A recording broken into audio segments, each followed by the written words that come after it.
Most people, I think, would look at you and assume that you're this hyper-productive, super optimized efficiency machine. How much truth do you think's in that?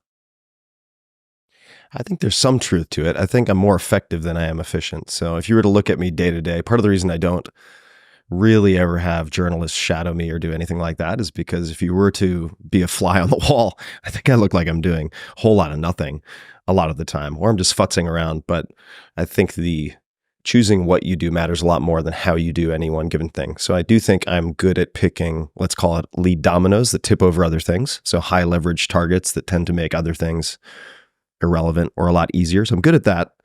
But in the actual execution, I think I look like a drowning monkey a lot of the time. So I would say there is some truth to it, but I would probably replace efficiency with effectiveness. And then in the last 10 to 15 years, I think I've de-optimized a lot since, for instance, if you're running a marathon, you're not going to take a taxi from point A to point B. Sure, that'll be efficient, but that sort of defeats the purpose of the whole exercise.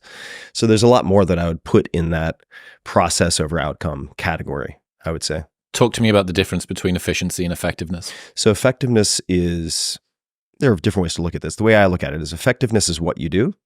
Efficiency is how you do something. But doing something well does not make it important or high leverage. Does that make sense? So if you do an 80-20 analysis and you determine, say, in learning a language, that if you learn the 1,000 highest frequency words, you're going to be conversationally fluent, choosing that subset of vocabulary and then studying it at a B- level is better than choosing the wrong set of vocabulary and studying at an A+ level. So the what matters more than the how, or the material matters more than the method. The task that you choose matters more than how you do any given task. That's how I tend to think about it. You say being efficient without regard to effectiveness is the default mode of the universe. Mm-hmm. Why? I think it's very easy to mistake motion for progress. And it's, I think, counterintuitive for someone to measure twice and cut once. I think front loading a lot of thinking feels like doing nothing. It is doing nothing physically, at least in terms of motion. So the drive, I would say, for a lot of people is to engage in productivity theater, to do things that can pass to others or to yourself as something productive. Look at how busy I am. Right. Look at how busy I am. And it's not like I am a paragon of hitting home runs in this regard. I mean, there are plenty of days where, just like everybody else, I pause for a second and I've been in front of a laptop for an hour and I have no idea what I've actually accomplished. Like, I've done stuff. I've looked at a screen. Could not tell you what major projects I've driven forward to in any meaningful way. So as long as you choose the highest leverage tasks, or as long as you have a system for choosing what is important, because that's going to be subjective, then over time, I think you can snowball your way into long-term success again, as you define it. Having those definitions for yourself is important. Otherwise, you're going to be flailing around or mimicking other people. And I think that can end up leading you in a lot of conflicting directions. So if what you work on is more important than how you work on it, what are the rules that you use to choose what to work on? Yeah, broadly speaking, I've thought about this a lot, and both looking in the rearview mirror, but even at the time, say, if you look at my transition, it wasn't really a transition, there were parallel tracks, but incorporating angel investing around 2008, for instance, after the success or the initial success of the first book, looking at, say, the podcast in 2014, any of these various decisions, there are a few common threads. The primary one is asking the question, and I'm not the first person to do this, but how can I succeed even if I fail? Or can I succeed even if I fail? What I mean by that is, if I'm looking at 5 possible projects or experiments, I tend to view them as experiments. So let's just say I'm looking at 6 possible projects / experiments that I could pursue in the next 3 to 6 months. Let's say 3 months. I really tend to focus in the short term, and it'll be clear why that works in the long term in a second. If I ask myself, which of these will help me to develop or deepen skills, develop or deepen relationships the most, even if they fail by external metrics, I bias towards choosing that project. And then even if it fails initially by whatever external metric you might have or perception of the public, as long as those skills and relationships transfer, they persist after that project, those will accumulate over time. And so far, my experience has been they lead to better success. I mean, if you look at, say, Jodorowsky's Dune, which failed, you have Geiger and all these incredible people involved, and then they split off and created these masterworks. And you see many examples like this. So I don't view the failure of any given project as a failure as long as there are things developed that can transfer forward into other things. So that's how I tend to choose my projects. This is like an inverse Pyrrhic victory. Do you know that idea? Yeah, I mean, I know what a Pyrrhic victory is. But this is like an inverse of that. It's an inverse, yeah. It's like a successful failure. Yeah. However you would phrase that. Yeah. How cool. Yeah. And it really, at least for me and also for others, I'm not the only one who's thought about it this way. It really does accumulate over time. So as long as you're looking at evaluating your, let's just say, accomplishment over a longer period of time, 3 years, 5 years, and you're viewing things as experiments as opposed to like closed loop success or failure, binary outcomes, then it's all feedback. Talk to me about this relationship between 3 months and 5 years. Well, my experience for most folks, myself included, is that if you were to ask me 5 years ago, could you have predicted everything that would have happened in the last 5 years? Of course not. And my own experience has been that if I put my all into shorter term projects, let's just say 3 months, within that I have 2 to 4 week experiments that I'm running of various types. Number one, that's kind of semantic insurance against psychological distress from quote unquote failure. Binary. Just framing it differently, using different language to train your thoughts to sort of react differently. And furthermore, I would say that as you run these experiments, let's just say it's 3 months, if you were to try to set in stone some type of 3-year plan, you're probably going to be creating blindness for yourself where you don't see very attractive doors that open that you had not predicted. Can you give me an example? Sure. Me starting the podcast 2014. So I launched The 4-Hour Chef, which was a very difficult book. I mean, it was a 4-year project that was crammed into a year and a half. It was a suicide mission of sorts. Got it done at incredible personal cost. Yay. Go masochism. And in the process of promoting the book, doing the launch, I always look for the uncrowded, high leverage channel, which is increasing in impact and importance. At that time, that was podcasting. For the first book, it was blogs. So every time I launch a book, I'm looking for that. And I put all the chips into podcasts. And I had the opportunity to be interviewed on Rogan's show and Nerdist and many, many others.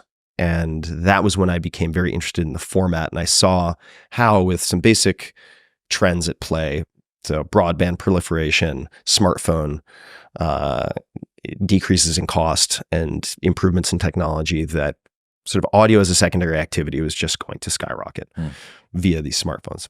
So I wanted to experiment. I never would have known that in advance. If I had spec'd out, for instance, I only do 1-book deals. I've never done a multi-book deal. Why? Because I want to preserve my optionality. And in doing that with the 4-Hour Chef, which was successful, but not as successful as I wanted it to be, since I'd only done a 1-book deal, when the podcasting became appealing as a break from writing, a means of recovery, a deloading phase, but also as a way to, here's how I think about the skill development, improve my ability to ask questions, reduce my verbal tics, refine my ability to interview, which would transfer to my future nonfiction books, which require a lot of research. I would also have the ability to deepen my relationships with my close friends. Example, my first episode with Kevin Rose, because otherwise doing hours and hours of Google sleuthing on your friends is pretty creepy. And having a one-way conversation for 2 hours is also pretty bizarre. But with the podcast, I would have the pretext that would allow that, and to reach out to people ultimately who I would want to get to know. It checked all the boxes. And I wouldn't have been able to take advantage of that very attractive opportunity had I already set down as a blueprint something fixed as a 3-year plan, let's just say. It seems to me that the people who are very good at long-term plans, the only way that can really come to fruition is if you don't have outlier events. But kind of all of us are hoping in some form for an outlier event. Like we're hoping for the, 99th percentile win. Like maybe we're not optimizing for that, but we're like, yeah, like really this could happen. And the same with you with the show, even with all of the pieces in play, thinking to yourself, hey, over the next decade, this is going to have 1 billion downloads and, be maybe even better known than the books, which was my thing. I was an author coming in and now I'm maybe best known as a podcaster. How are you able to, or maybe they compete? There's no way axiomatically to come into that, I think, and be like, and this is how it's going to go. You just don't know where the chips are going to fall. No, you have no idea. And I would also say that I think the short-term experimentalism and the long-term planning are not mutually exclusive, but the long-term planning that I've seen executed really well is usually executed by people who are top 1% of 1% in a single field. Yeah. Whereas I don't have, as best I can tell, that degree of expertise. I'm more of a generalist. So because I would they've say got this sort of linear progression through the... Yeah, they have a superpower, right? They are a LeBron James. They are a superstar 10x coder. They are a fill in the blank. Mm-hmm. They have a very clearly identified superpower that can drive them through a pretty, I don't want to say linear path, but it allows them to plan with a higher degree of certainty how to take full advantage of that superpower. Whereas I think I am more of a generalist in the sense that I might be top 20% in a few things when you overlap them in a Venn diagram that allow me to try to, not always succeeding, be a category of one. So I'm attempting to be the only and not the best.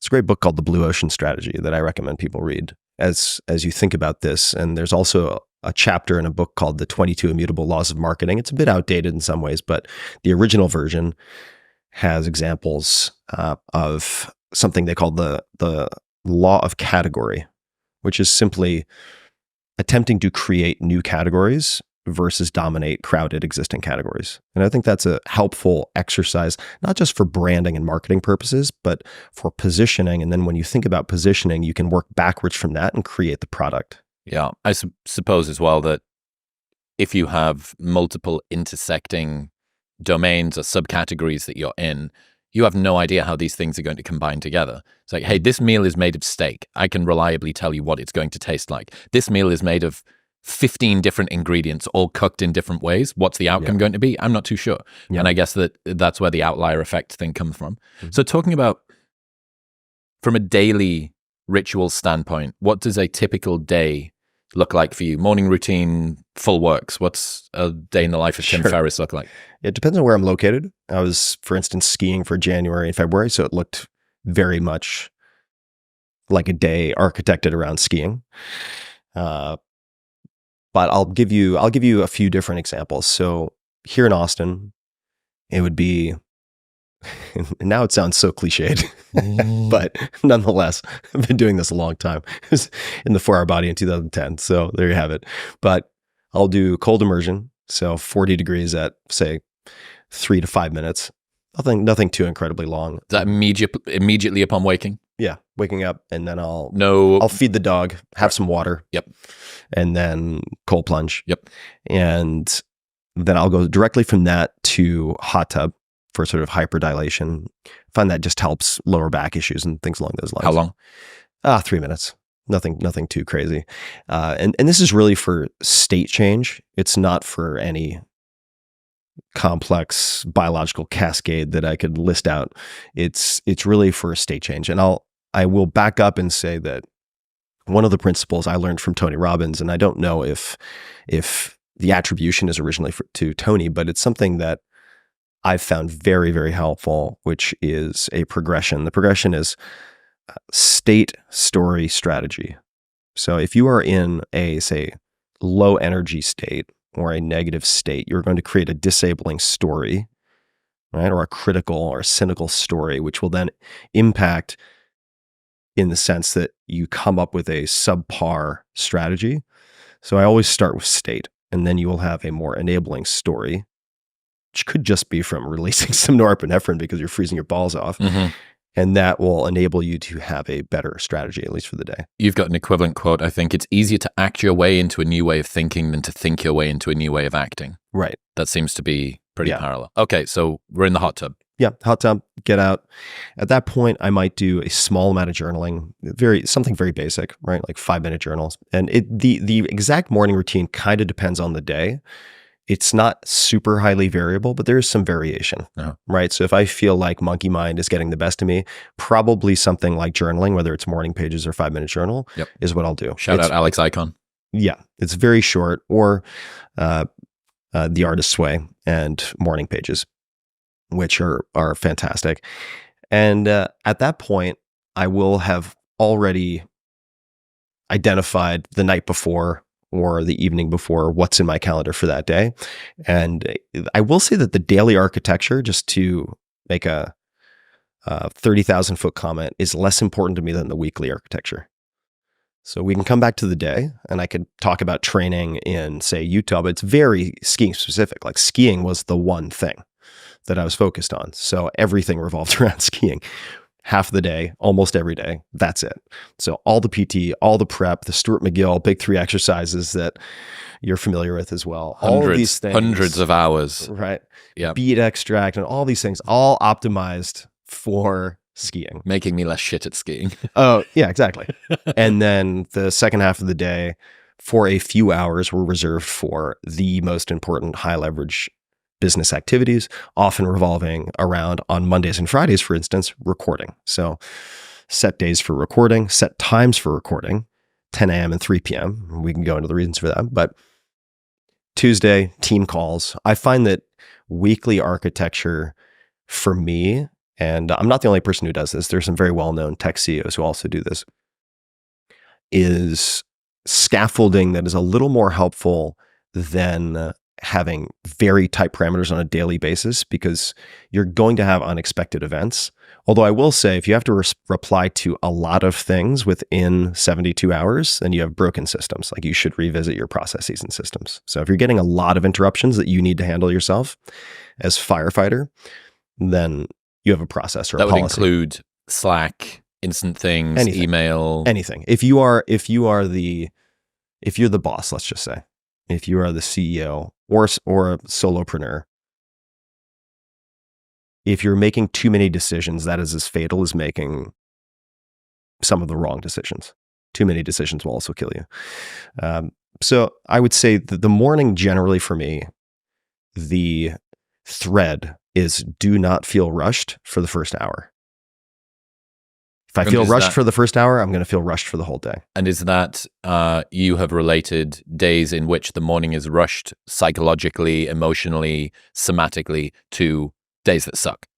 Yeah. Downstream, it tends to be a bad day. Even if from the outside looking in, you're like, hey, you put a lot of points on the scoreboard and you didn't look stressed, but my internal experience was one of being very rushed. Yeah. And people might hear this and they have kids and they say, well, must be nice. You know, my 4-year-old's jumping on my solar plexus at 6 a.m. And I would say I can't speak to that experience because I haven't. I mean, someday I hope to be able to speak to that experience. But there are people like Jason Gagnard, who for instance, started Mastermind Talks, who I haven't interacted with in a long time, but he just started waking up earlier. You know, wake up earlier. He does his meditation, a little bit of exercise, and there are workarounds. Extreme Ownership by Jocko Willink. It's a good one to read. So you can find ways around it. Okay, so we haven't rushed the morning. Mm-hmm. You've planned the night before what the calendar, at least for that day, is going to look like. You also have a weekly rhythm and architecture, which I've fallen in love with too, although stumbled upon as opposed to designed in advance. Yeah. What about when are you writing? When are you training? When are you recording? And why at those times? Yeah, I would say training is generally going to be pre-lunch or after work, let's just say, before dinner. I like to train before meals, just like right before meals. And writing is not necessarily a daily activity. It probably should be. it might end up being. I've just seen you finish 5 Bullet Friday. Yeah, you saw me do 5 Bullet Friday. So I actually do write that myself. That is not ghostwritten. That is something I do. It's the closest I'll ever get to having a diary. So I actually enjoy doing it because I can look back at any week. Well, I mean, you convinced me, God. I thought, this is so funny, things that you take for granted about the world, in retrospect, you realize that you were still maybe early on things. So like you with podcasting, it kind of appeared perhaps obvious to you. You probably had an idea that you were a first mover for it. But I knew 4 years ago when I started my newsletter, God, it's the only thing that you own. Tim Ferriss says it's the only thing that you own, and it's the most valuable piece of real estate, and everything else is mediated by a thing, and you can export that CSV, and you can move it anywhere else in the world. Oh my God, I'm so late to the party. And now I look back and I go, I'm so glad that I started that 4 years ago. Yeah. And I'm now that guy proselytizing about like, dude, you need to get a lead magnet. So I know we're bouncing around a little bit, and I feel like I'm giving a disappointing answer, but there's a reason for the disappointment. So first thing, actually, just to comment on that, when I started my podcast, many people told me it was too late. They're like, that ship has sailed, man. 2014. So people are always going to tell you you're too late. Now, we could talk about competition and differentiation separately, but the key takeaway for my very disappointing answer to what is my daily routine is that the exact boot up sequence does not matter. What matters is having at least, say, 3 hours in a block of time uninterrupted where you can focus on 1 or 2 of your highest leverage tasks, which have been defined beforehand. And those highest leverage tasks could be the things that make you most uncomfortable on your to-do list, the things that have been punted week to week to week, could also be the things that are most energy in, the things that give you the most in terms of recharge so that that can be applied to other things. So that's an unlock. And having uninterrupted blocks of time. That's it. If you can single task for 2 to 3 hours a day, it sounds ridiculous, but you are going to be ahead of 90% of the population. Because that's how low the bar has been set. Whatever you need to do that. Just figure it out. That's at night. If that's first thing in the morning, which it is for a lot of people with kids who I know who are very, very productive. For me, first thing in the morning just is not going to work. So it tends to be after cold plunge, this, that, and the other thing, I'll probably have a very, very light bite to eat. If I'm writing, I will write for 2 to 3 hours and then have a late lunch. We'll get back to talking to Tim in 1 minute, but first I need to tell you about Nomadic. I don't know what backpack Tim Ferriss uses, but he should be using this puppy right here. The team at Nomadic make the most functional, durable, and highest quality, best engineered backpacks on the planet. Your backpack is an intimate part of your daily life. It's carrying your most precious cargo. You're taking it with you every single day. And this is the thing that I used for a full month while I was on tour. I didn't need hold luggage. It's a psyop meant to keep you poor and late. Hand luggage is all you need if you have a well-designed backpack, and this puppy is the best that I've ever found. Best of all, it's got a lifetime guarantee. So if anything breaks during the entire life of the product, they will give you a new one for free. This is the last backpack that you ever need to buy. There are thousands of 5-star reviews for all of Nomadic's stuff, but this is my pick of the bunch. Right now, you can see all of the products that I use and recommend from Nomadic by going to the link in the show notes below or heading to nomadic.com/modernwisdom to get a 20% discount site-wide. That's nomadic.com/modernwisdom. When does busy work come in, if there is any? Busy work's usually Tuesday. Right. So Tuesday. Oh, so you've blocked it off as an entire day. Yeah. Tuesday is team calls, one-on-ones, looking at one-on-one documents. I have like Tim's weekly briefing, which is a document that's updated with various subheadings, and I can run through those. Email or assigned or shared in various ways, and I'll process through that as needed. But the busy work creeps in here and there. I'm not gonna try to put on a show, right? There are things that you need to do that you aren't going to want to do. And I wish I could remember who initially told me this, but they effectively said, that is the work. The fun stuff, doing the interviews, that's the upside of the job you chose. But the actual work that pays for that are all the little things you don't want to do.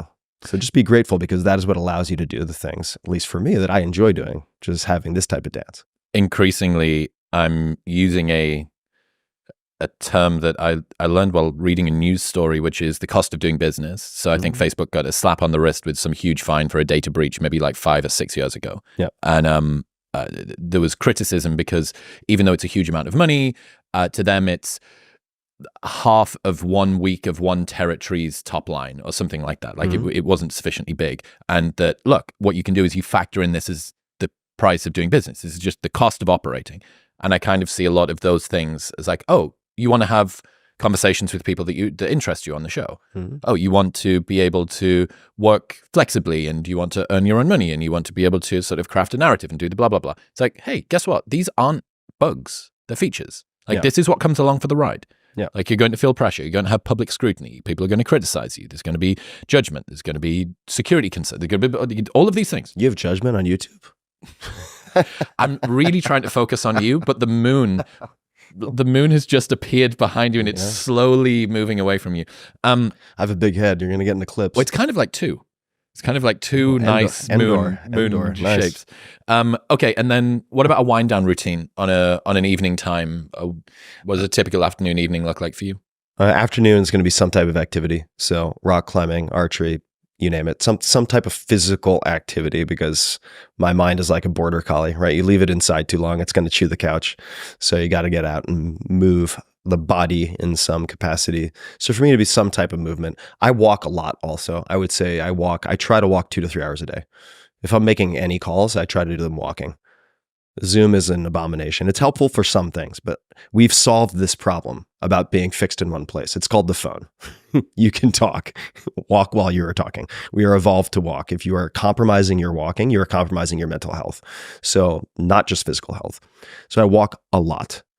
That is something that I think is incredibly critical as a foundational piece of everything that I do. Wind down routine, board games, watching Netflix with friends, nothing super sophisticated. I like to do a pre-dinner, if I can, sauna. And then... How long, what temperature? Honestly, hot as balls for as long as I can do it. Not to get too scientific. What does that end up being, do you think? It's probably 195 to 200 for 15 to 30 minutes. You know, my heat tolerance varies tremendously day to day. Yeah, mine too. And I don't push it too hard.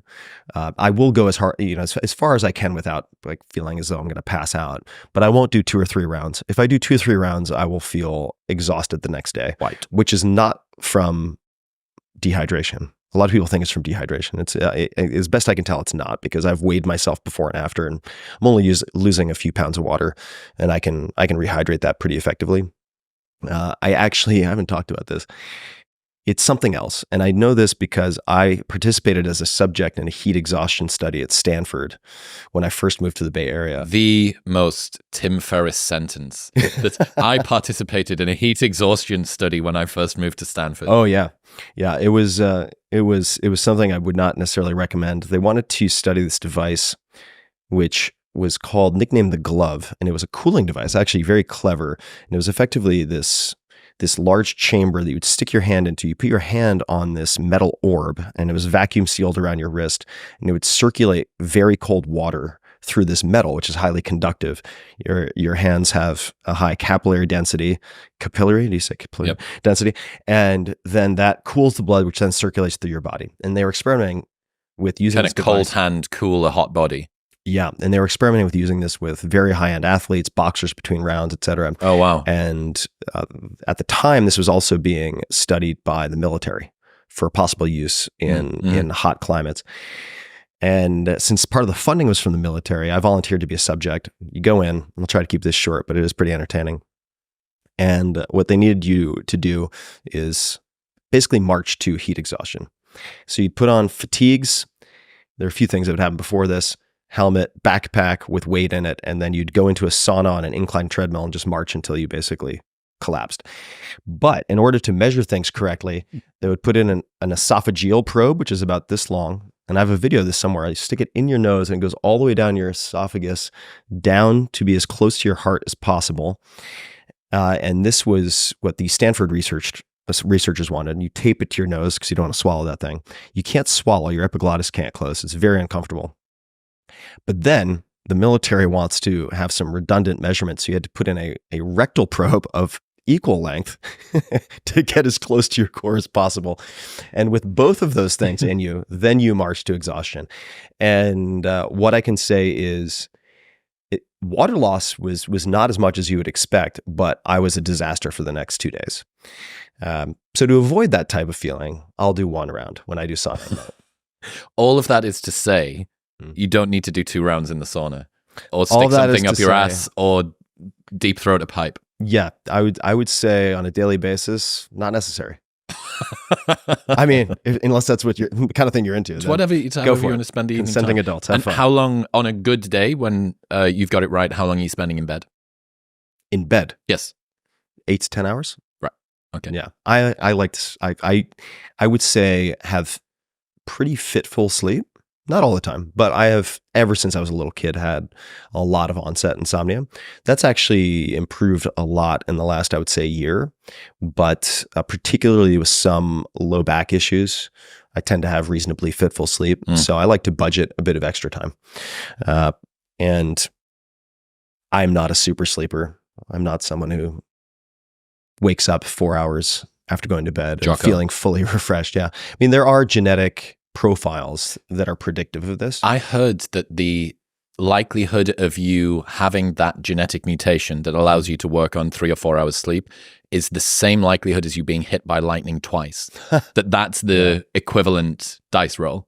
It could be. A lot of the top endurance athletes that I've met, as well as a lot of very high level operators from the military, basically get vetted to have that mutation. It's the because self-selection. The other people wash out.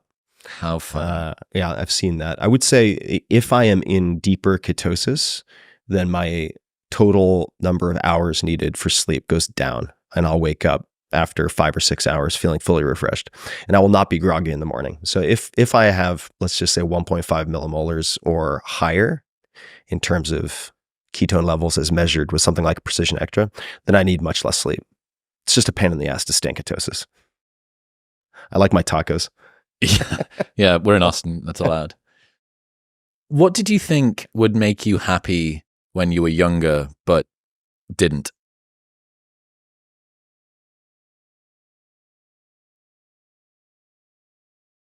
I would say the short answer is money, for sure. I grew up in a family without very much money, and there was a narrative that I heard a lot at home. If only we had more money.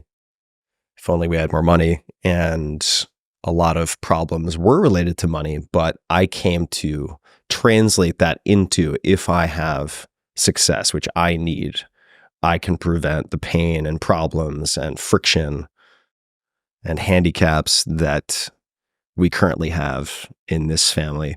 And on some level, that's true, in so much as money is a vehicle for doing certain things, preventing certain things. But it doesn't fix the inner game. And it's an amplifier, just like alcohol, power, fame. It amplifies whatever is inside, the good and the bad. If you're generous, you're going to be super generous.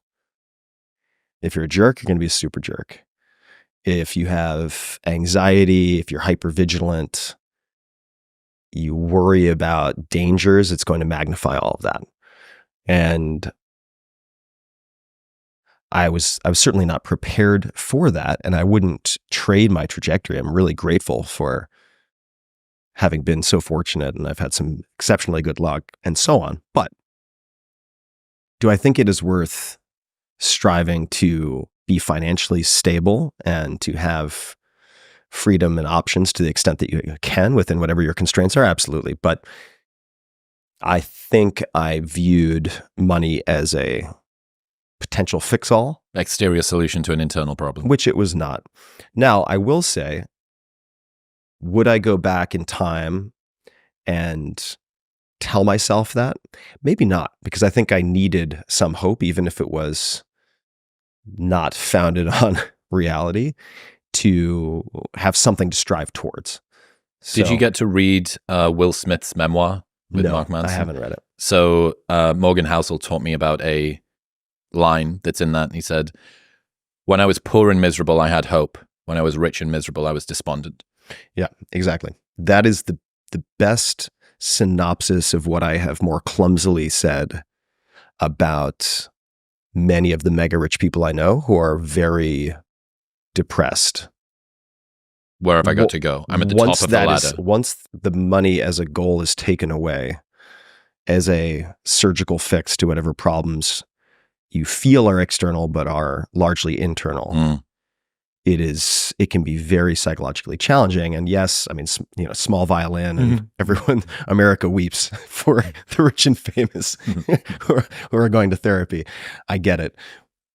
But at the same time, it's worth being aware of. I think thinking of it as an amplifier is helpful.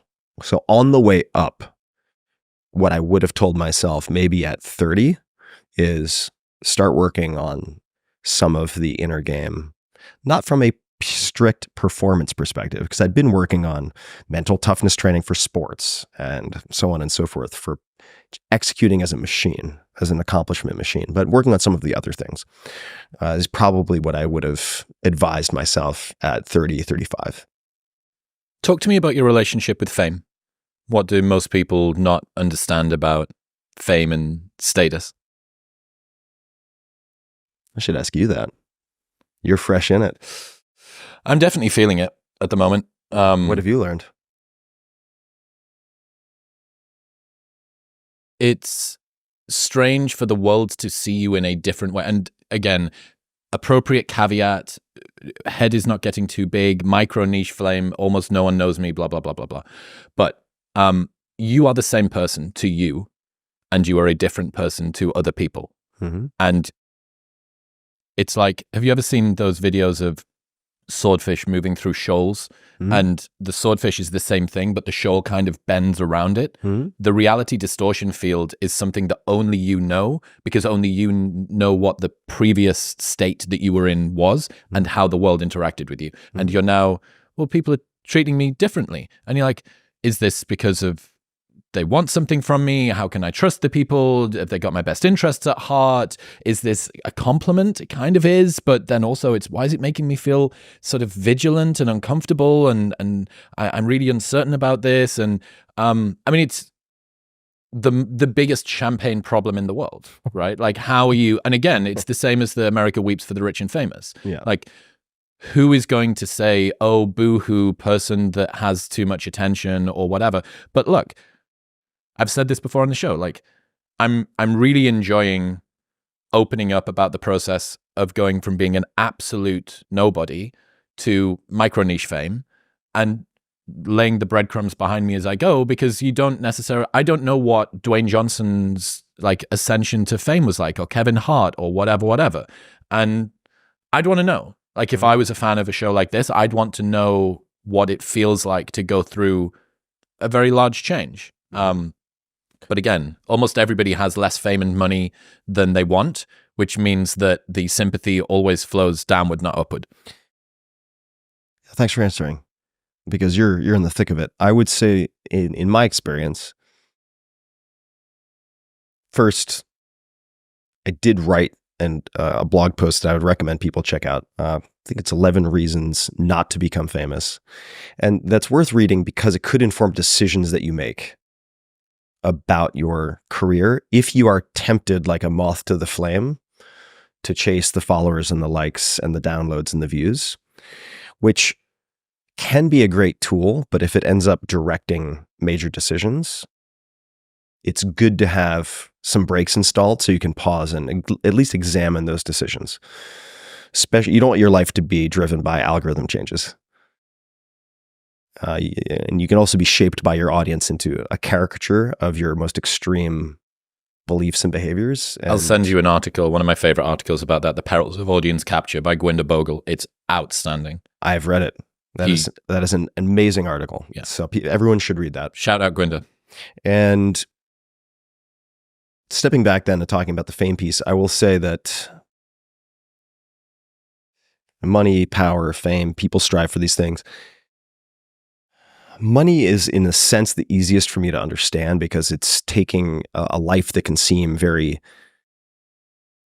abstract or nebulous and shaping it into something that allows you to put points on the scoreboard. So I understand that. And I'm also from New York. So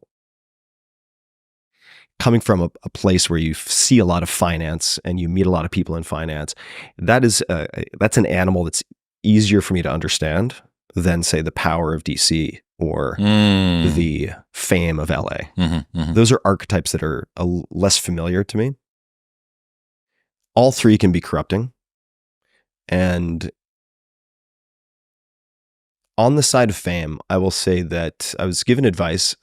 At the time, I wasn't aiming to be famous, so I kind of tucked it away in the back of my head. But when I was in college, a friend of mine was the son of a very famous producer in Hollywood. And I went to stay with his family at one point, and this producer said to me, "You want everyone to know your name and no one to know your face."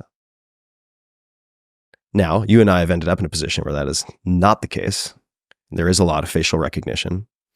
And my experience is fame helps with a few things.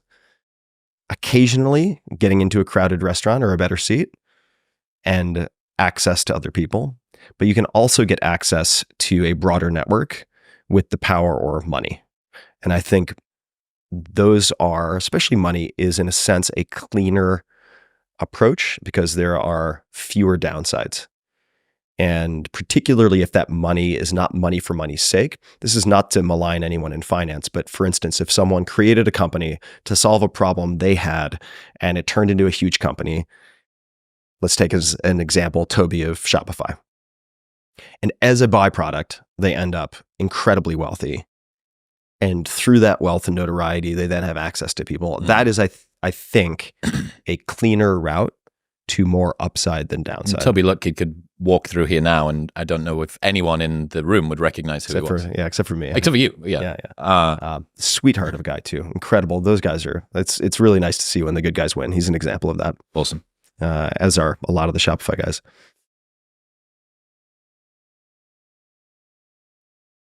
The trade-offs in terms of privacy and security are significant, even on a very micro level. I don't know if you've experienced this. I would imagine you've had some strange interactions or inbound. I seem to attract a very unreasonably reasonable audience so far, but I also understand the law of large numbers. Yeah. And I completely unsighted must once a week quote from your article, which says 1,000,000 to 1 odds happen 8 times a day in New York City. If you have any sufficiently large data set of people, you begin to get outlier events. And then as you scale that up toward 1 billion downloads, whatever percent of the population are psychopaths, whatever percent of that percentage of psychopaths are sufficiently motivated, whatever percentage of all the way down live within the region that you do. And it's like, hey, that's 200 people. Yeah. Or whatever, you pick whatever it is that you want, like the person that really needs something and you're the guy. Yep. And all of this is part of the reason why, particularly as I look forward to, hopefully, my next big adventure, which will be family, having kids and so on, have some prereqs to check first, like girlfriend. That is usually an intermediary. But yeah, it doesn't have to be, but I'd prefer that to be part of the process. So back on the single scene, wink, wink, ladies who are listening. If you ski or snowboard, let me know. So part of the reason that I'm thinking about potentially not going to something new, but something old in the form of writing instead of emphasizing video is for this reason. I don't think I can fully put the toothpaste back in the toothpaste tube, but I do think with the churn rate of content and the sheer volume of video and audio that is created, the saturation, that the decay rate of fame is going to increase in speed, right? So the half-life of fame is going to go down. In other words, 10 years ago, friends would send around a video and you would see that clip for a week or two. It would make the rounds. How long is it now? 10 seconds? And I think that'll be true also for news cycle and fame cycle. The fame cycle. That's my hope, at least for me, because I don't want to sustain facial recognition. I would love for that to decay over time. Certainly from what I see, and I've taken this, absorbed this vicariously from you, from Rogan, from Douglas Murray as well.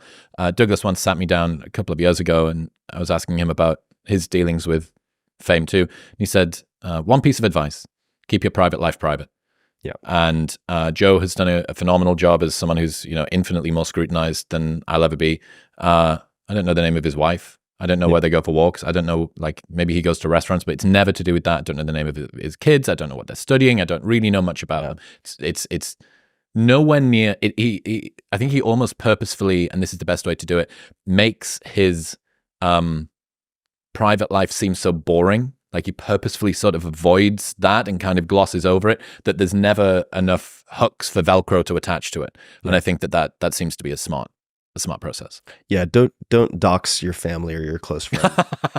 As a general rule of thumb. Tell you what's It'll interesting. come back and bite you in the ass, because if you have motivated stalkers, or the town lunatic happens to take an interest in you, and like you said, which is also something that I've written about, if you look at your audience size as analogous to a town size or a city size, it's like, okay, if you're in a town of 1,000 people, how many village crazies do you have? 1 or 2? Okay, and you just multiply that out. Once you have an audience the size of yours or of mine, over time, especially where you have transients, you're going to have some people who have infinite time and unreasonable curiosity about you. Yeah.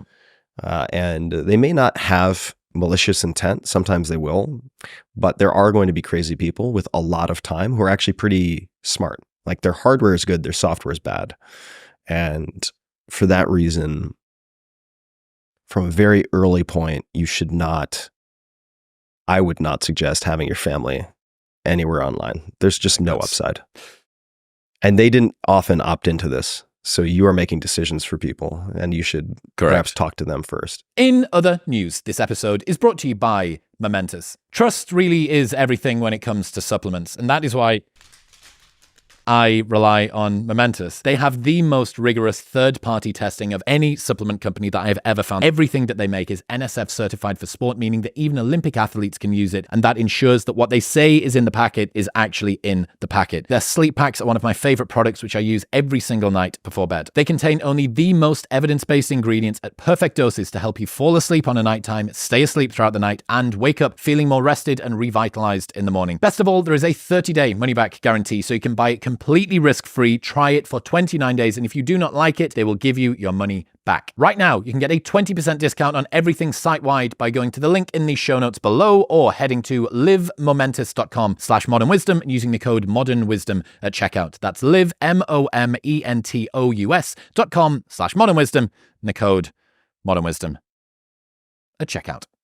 Speaking of that, I also recently became single. What have you learned about all the ladies who are just considering me went, no, that's incorrect. That's incorrect. I'm a bad skier biceps. And I'm bad at snowboarding. What have you learned about choosing a good partner and the limitations of that? Is love something which is outside of being hackable and optimized? I think there are certainly X factors. I don't, as best I can tell, I would have figured it out by now if you could reverse engineer it perfectly and just flip a switch. But I do think over time, as you have long relationships, and I've been really fortunate to have a number of long relationships, I mean, multiple relationships in the sort of 3 to 6 year range with amazing people, you learn what seems to work for you and what seems to not work, which is not automatically a judgment of the other person. It's a judgment of yourself and having a realistic evaluation of your strengths and weaknesses and so on. So I've certainly found that, to me, a lot of things are important. Number one, this seems obvious, but it's not always obvious because we sometimes gravitate towards our own strengths. And so if someone is analytical, they look for someone who is highly analytical.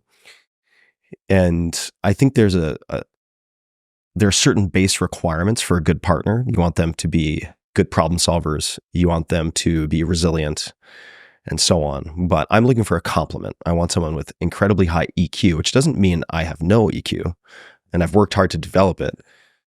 But I want someone who has that as a superpower. I would say, like, my prefrontal cortex is a superpower for other things. And I do not want to date a long-haired version of myself. Like, throw me off a skyscraper now.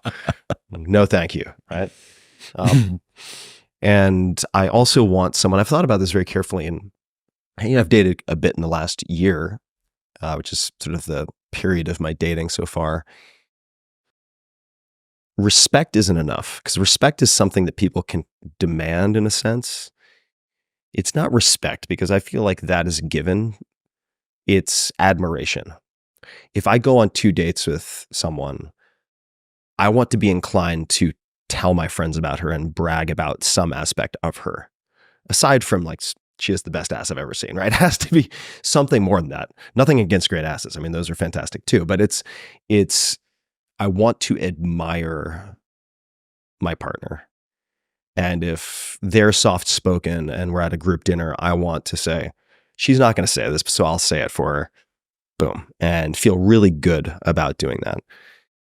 And there's a lot more to it. I have thought about this. I mean, I could give you my sort of list of criteria, but it's also fundamentally it's a feeling, which is why dating apps can be so incredibly time consuming, because what you could learn, somebody please make a dating app where the sole purpose is to get people on a 10-minute video call. That's it. That's it. The stated purpose is just 10-minute video call, and it's built intrinsically into the app. That's it. That's the only goal of the app, because like virtual speed dating. Within 2 minutes, you know if there is some type of chemistry. vibe. You know if your spider sense is saying go or no go. And I would also say, as someone who, in a sense, took my hypersensitivity offline, because my senses are very sensitive. Like, I am not in a reactive sense, easily offended sense, but in the context of my senses being very high fidelity, I took that offline for a lot of my life due to childhood problems and so on. But bringing those back online was important, not just for dating, but also for navigating the fame stuff. Because as you have more notoriety, people are going to seek you out who you need to be wary of. And that's not all the time. It's not half of the people, but you will have people with ulterior motives. And so you want to be very tuned in, not to what your analytical mind is producing, but to what your pre-language evolved other means of assessment are telling you, what your body's telling you. This is what I'm kind of obsessed by at the moment, that feeling feelings and integrating emotions is, I know, it just seemed for a long time I had a desire, I guess I still do, to be seen as a legitimate thinker, like somebody who has intellectual horsepower and a capacity to be rational and do all the rest. And I, went hardcore down the rationality movement. And if only I can learn Shane Parrish's top 100 cognitive biases off by heart, then all of my problems, if I can recite Thinking Fast and Slow, all of my problems will be. Turns out that doesn't particularly work. And one of the reasons it doesn't particularly work is that no matter how much you try to sort of clamp down on what's coming up, the thing that is coming up is the issue, and papering over that crack over and over and over again results in you just playing emotional Groundhog Day, and then having an increasingly complex cathedral of different architectures to try and that was good. To try and architect a structure to account for it. Yeah. And I told you before, sort of big into this feelings thing, or trying to at the moment, and finding not just being at the mercy of them, but not just totally being in cognitive horsepower mode and trying to integrate those together. And that's fundamentally what you're looking for with a partner as well. And there's something in a relationship where you go, well, objectively, all of the boxes have been ticked. Why can't I get my love, attachments, lust side to trigger as well? Like, look, all of the thing. I mean, if you look at the rating says you should be in a relationship with this person. Yeah. And you go, yeah, but ultimately the heart wants what the heart wants, and you don't really get to reverse engineer that.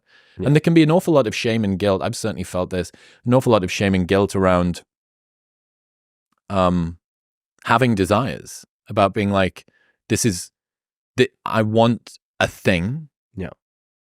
Who am I to want that thing? Who are you? Who are you to make demands of this? Should you not subjugate your desires in order to serve something which is safer or more peaceful or more familiar or more comfortable or whatever? And ultimately, I think you are fighting a losing battle. Like your emotions are going to just rip you away from that over time. Yeah, if that X factor isn't there, it doesn't matter what you try to rack up in terms of spreadsheets. If it's not there, especially it has to be there in the beginning. Yeah, I mean, if the honeymoon period isn't good, like guess what? The marriage isn't going to be good. I'll also ask myself these days, because it's what I'm looking for, is, in 3 to 5 years, could this person be my best friend? Let's say 3 years. And there's a lot that goes into that, right? There's a lot that goes into that. So these are things that I think about. I am clear on my desires and what I want. I'm very clear on that. I don't have spreadsheet. I don't have too much conflict, I would say, about that. Okay. I definitely have very specific things that I like. And that's important to be clear. I think where you get into trouble and where you end up being really unfair to people is if you are unclear on what you want. Yep. And if you are unclear on aspects of yourself that you, ironically, expect other people to understand, when you yourself don't have a grasp of the basics of you yourself, that's when you're unfair. But if you know what you like and you pursue what you want and what you feel that you need, all the more power to you. I think clarity is power. And, there's something I say for myself as much as anybody else, but, life rewards the specific ask and punishes the vague wish. Like specificity. And you can leave the door open to serendipity for sure, but are you in an environment, are you in a life that provides sufficient serendipity such that you can leave something like this purely to chance? I don't live in that life. I suspect you do not live in that life. You have a lot going on. So you have to have intentionalism. You have to have some intention, and you have to, have to is too strong a word, but have enough surface area, and I'm borrowing this from someone else, but surface area for luck to stick. But I think with some conditions so that you don't get seduced by the things that have led you astray in the past, right? There are certain archetypes that I'm very, very attracted to that I know are problematic. Bad for me. From a compatibility perspective. It's not necessarily super unhealthy, but I know that it's not going to be viable. We've gone down this road before unsuccessfully. Yeah. Neil Strauss absolutely broke my brain last year where he said, unspoken expectations are premeditated resentments. Yeah, Claire Hughes Johnson, who helped build Stripe from a few hundred employees to 6,000 plus. She did basically every job, COO included.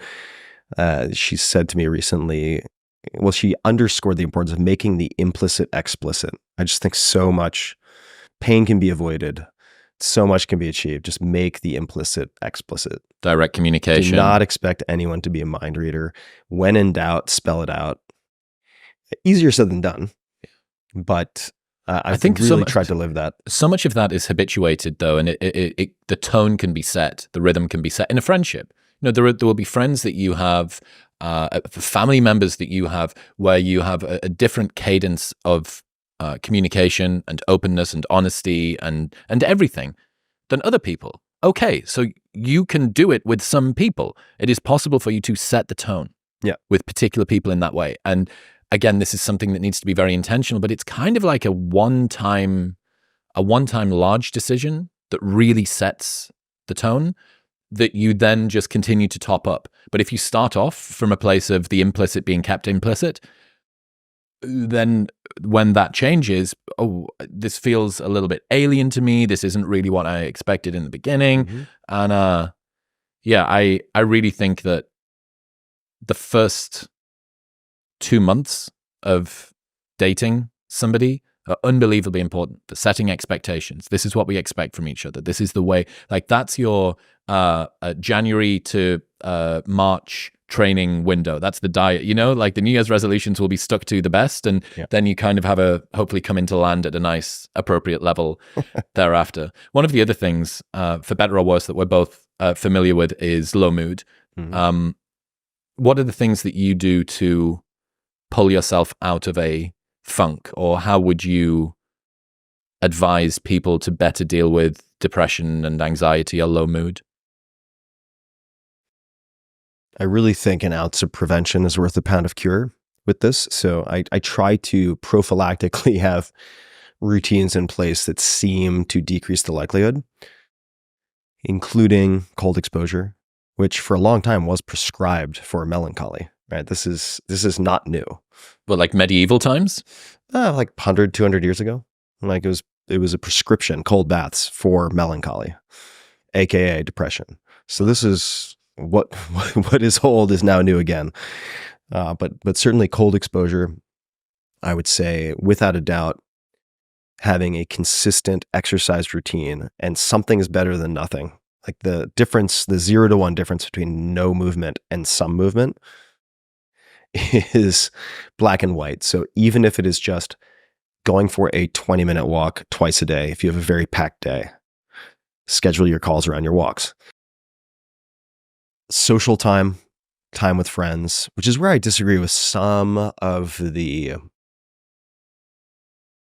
very strong denouncements of, say, alcohol, in the sense that like even one drink is terrible for you. That may be true from a strictly biochemical perspective, and I'm not advising you go out and get shit-faced 5 nights a week. But for instance, if one night a week I pre-schedule a group dinner on a Friday and I'm going to cook with friends, and that means we drink wine while we're cooking, if that alcohol acts as a social lubricant and helps me connect with my friends, I think there's something to it, right? There are social effects, not just biochemical effects. I don't drink very much, but the group interactions and scheduling those in advance. So on a yearly basis, I will block out. This is very important for me. And again, not obsessing on the daily routine, but thinking about the weekly, which we've discussed, thinking about the annual. So I block out multiple weeks every year to take trips with family and friends. And I have 2 that I'm organizing right now. These are week-long trips. There will be, let's call it 6 to 10 people in each group. Some will be slightly smaller for wilderness adventures. And those are blocked out for the year in advance. And this is really critical for a few reasons. It's not just about the experience. You have all of the group threads and excitement and training and prep and fantasizing and, stupid dick meme jokes that guys swap or whatever in the WhatsApp groups that lead up to the trip.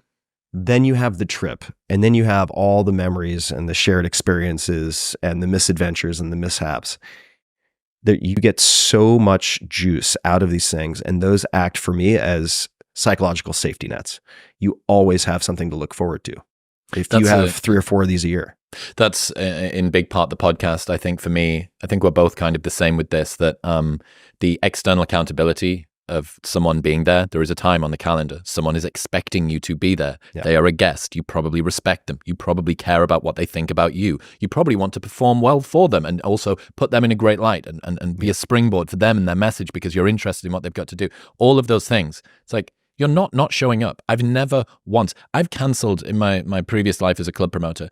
I would not show up for events. I would not show up for bits and pieces because I could always sort of work somebody else to go and do a thing. If it was just me that had to do it. But as soon as even one other person was involved or 2,000 appearing at a nightclub, I'd be there. And I would be there because there was accountability and there was this expectation. I have never once cancelled a podcast in 750 episodes, 6.5 years due to low mood. No matter how low the mood is, because there's, it gets taken out, it gets eroded away by my excitement to go and do the thing. And the same thing is true with a holiday, and the same thing is true with dinner with a friend, the same thing. Like, it's the same reason why a training partner just makes so much sense when you can. Like, every Saturday, for instance, in Austin, I do the same session with progressive overload, the same exercises with the same guy. We've done this for 2 years. It's one of my favorite days of the week. Saturday morning, I'm full of caffeine. It's shoulders, biceps, and triceps, starting with calves. Best day of the week. And I love it. And every single Saturday, no matter how shit the week's gone, no matter how bad I'm feeling, if we're available and we're both in the city, we both go and do it. So let me build on that and say another piece of managing or mitigating or preventing low mood for me is having some identity diversification, which means you're not just doing one thing. If you have your podcast, your startup, your job as the sole barometer of your self-worth, there's so many factors outside of your control, or your investment portfolio, whatever it might be. If you are solely fixated on one thing, you're too vulnerable to black swan events or simply ups and downs due to variables that are outside of your control. So In contrast, if you have your Saturday workout, or you have your deadlift, you have rock climbing, you have archery, you have whatever it might be, in addition to your primary work, in addition to drawing, in addition to your relationship that you're trying to cultivate and deepen. If any one of those things is down, just like in a stock portfolio, Correct. if they are somewhat uncorrelated, you can still have a good week. If you have a terrible week, but then you hit a PR in your Saturday workout, we did it, baby. We did it. Yeah. Pass. You're hedging your identity. You're hedging your sort of existential investment. Yeah, exactly. And that is very, very, very important to me, that I have multiple tracks running at the same time, so that if one hits a roadblock, that it's not just an existential spiral. We'll get back to talking to Tim in 1 minute, but first I need to tell you about Maui Nui venison. Maui Nui delivers the healthiest red meat on the planet directly to your door. First off, the venison sticks are seriously delicious, not gamey at all, and unbelievably convenient to eat. No one accidentally hits their protein goals, and these little puppies will help you throughout the day. If you're traveling, if you're on the road, or if you're just a rushed human like the rest of us, these things will help you to hit your protein goals and ensure that you're getting good quality meat throughout the day. Not only do they provide the most nutrient-dense and high-protein red meat available, they're the only stress-free, 100% wild-harvested red meat on the market. Also, they're actively combating the environmental destruction caused by Maui's axis deer overpopulation, which literally looks like a wildfire from above. So by eating meat, you're actually helping the environment. Get 20% off your first order by going to the link in the show notes below, or heading to mauinuivenison.com/modernwisdom using the code modernwisdom at checkout. That's MAUINUI venison.com/modernwisdom and modernwisdom at checkout. Do you have a like break glass in case of impending low mood protocol? Something you just start to see the early warning signs.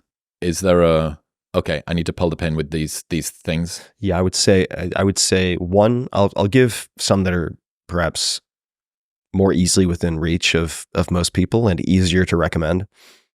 Honestly, group dinners. 3 to 4 friends. Group dinners, long group dinners, no alcohol. If I see low mood coming, then no alcohol.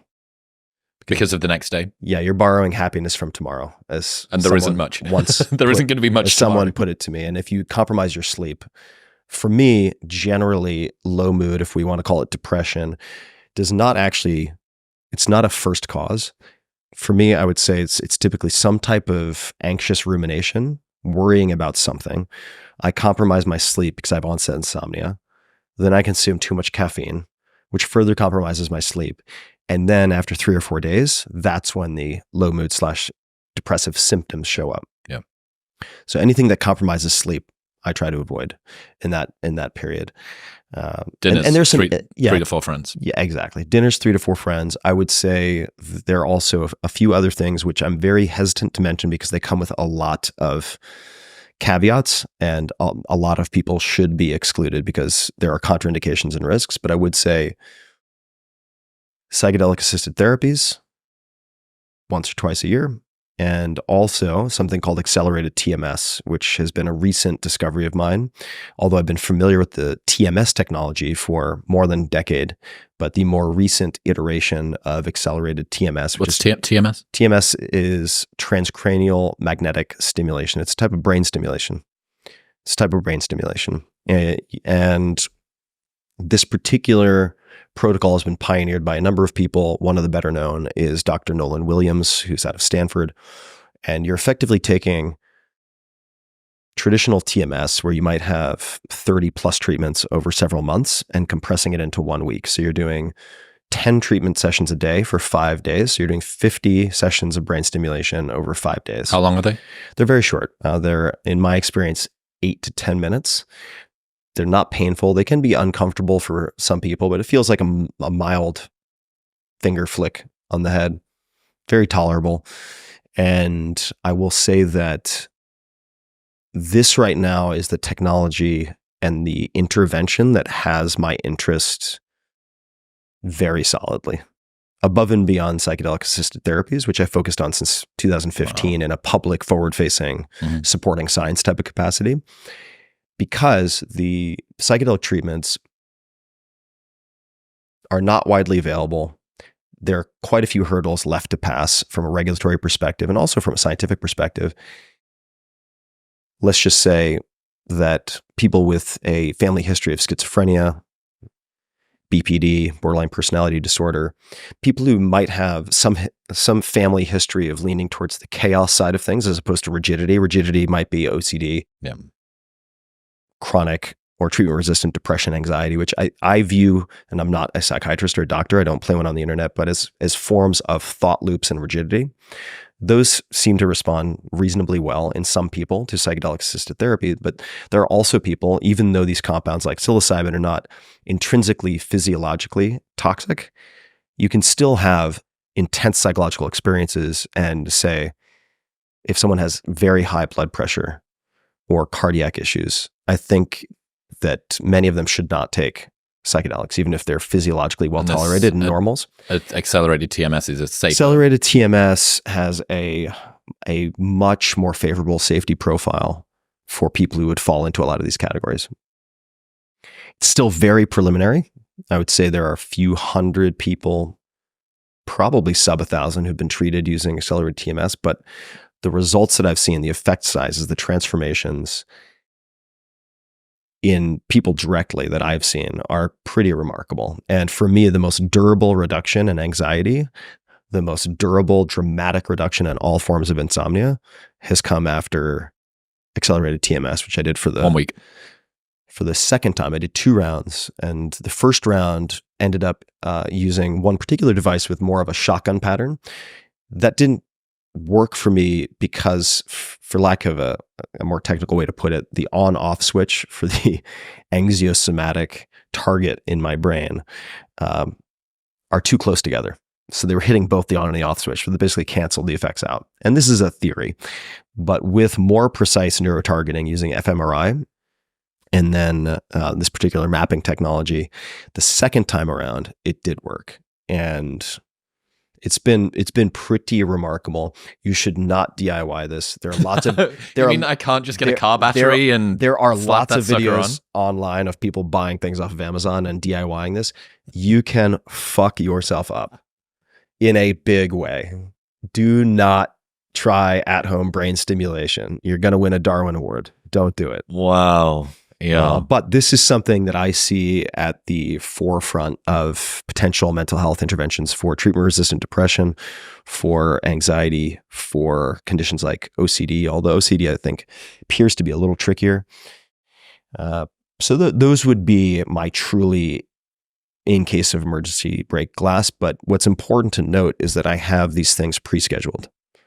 Right? I'm not waiting until I'm in a really acute space, which is the time when you are least likely to have the motivation to be able to book in right. If we come back to state, story, strategy, right? What's your state? Terrible, depressive, personalized, permanent. This is how could I be like this? I'm always like this. I'm never going to be able to fix this. So what's your story? It's not worth even trying. Should I even continue? ... You have this. So your strategy is going to be dog shit or non-existent. I would say in very, very acute situations, if someone has suicidal ideation, then I think there is a place for intravenous or intramuscular ketamine treatment in clinics. But I will say I've seen more high-functioning people unravel in the last 3 years from ketamine than any other substance in terms of addiction. It is very, very psychologically addictive.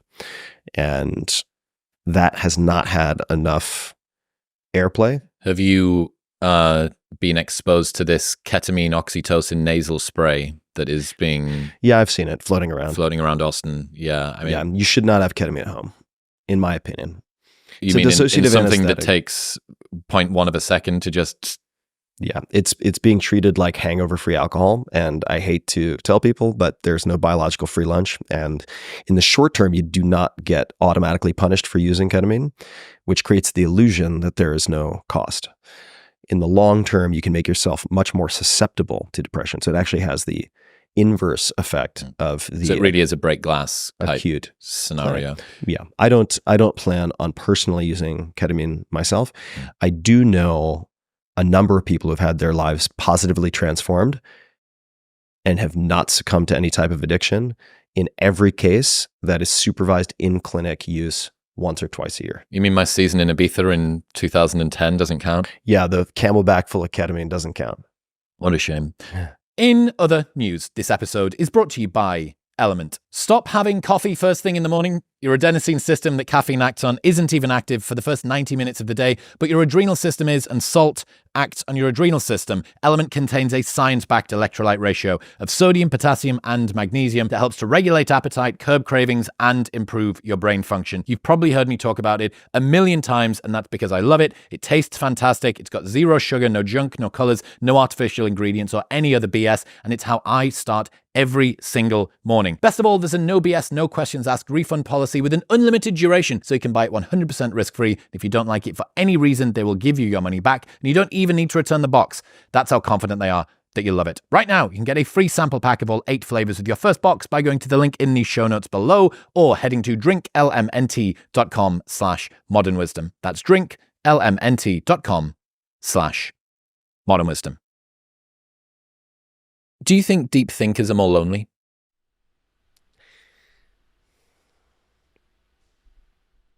Yeah, my knee-jerk response to that would be yes, for sure. I think anyone who is very heady and trapped in the song of me, in the sense of like recursive thought, is going to likely feel isolated. And I would say that there may be some argument to be made that with that superpower comes a secondary function, which is like a shielding function to not feel, to divorce yourself from certain bodily sensations, which is part of the reason, not to drag this back into ketamine, why ketamine is so seductive for type A, highly analytical males. And it's not to say that women can't become addicted, but from what I've seen, it is predominantly male who want to avoid feeling something. And that could be subconscious or it could be conscious, but it serves the same purpose as alcohol. So if your family or you have ever used alcohol to take the edge off, you are susceptible to ketamine addiction is what I would say. Similarly, you are susceptible to basically viewing your consciousness and existence from the neck up. And I think both can have severe side effects in terms of social side effects, sort of psycho-emotional side effects, certainly. There's a quote from Alain de Botton where he says, "Loneliness is a kind of tax we have to pay to atone for a certain complexity of mind." I don't know if I agree with that. So I used to. I think it can be a tax. I used to. The position that I've arrived at now, especially since moving to Austin, which is kind of full of cultural, psychological refugees from other places where they maybe didn't fit in any case, is that you just maybe need to work harder to find your tribe. Mm-hmm. That your psychological non-typicalness will mean that you are out toward the edges of whatever bell curve of normalness you are. So it's going to be, fewer people are going to get you. But I actually think that that's fine, because the people that you do find that you do like and do get on with you will also have that like oasis in the middle of the desert sensation that's like, oh, dude, you get me. Like you think about this too. Yeah. And I think while I was still living in the UK, I was struggling to connect with people. I met a million people across my career of standing on the front door of nightclubs, and I had a handful of friends, most of whom I worked with in one form or another. Yeah. That's not a fantastic friend exposure to conversion ratio. Like my marketing funnel wasn't marketing, right? It wasn't converting. I should speak to Toby. And then I came to Austin and I realized that, well, there is a bit more. Like it's not been as hard. And maybe that's starting to self-select because people kind of are seeking me out, and obviously, like advantages of fame, I suppose, or at least of like being front facing. But I think that in the wrong groups, yes, loneliness can be a kind of tax you have to pay to atone for a certain complexity of mind. But it also offers you the opportunity, like the only way out is through. And through means working maybe a bit harder to find people that are like the people that you want to be around. Yeah, I also I also feel like those who are good at thinking sometimes become hammers looking for nails. I know that's true for me in the What do you sense mean? that we think, for instance, and this might not be explicit, but that we can cogitate our way into equanimity, inner peace. You mean we And can't? I can't do that? and there's this fetishizing of independence, especially in the US, Yeah. where if you look for apes, monkeys, certainly historically hominids who were lone survivors, I don't think you're going to find them, right? We are interdependent as a species. We've evolved to coexist. So for me, I used to view loneliness as a failure of self, like a failure of discipline, a failure of resilience, a failure of inner narrative, something like that. I think it's much, much simpler in the sense that loneliness is usually a failure of group activities in your calendar. It's not just like you might be doing morning pages for an hour trying to figure out the riddles of your life and the complexities of your pain. It's like, no, you just need some macadamia nuts and a cup of water and a shower. You haven't trained in 4 days. Yeah, you have low blood sugar. Go eat something. Yeah, I think I tweeted this out the other day. 90% of problems can be fixed by a good night's sleep, a glass of water, a talk with a friend, or a training session. Yeah. And I also will often say to my significant others, I'll just say, look, if I'm trying to like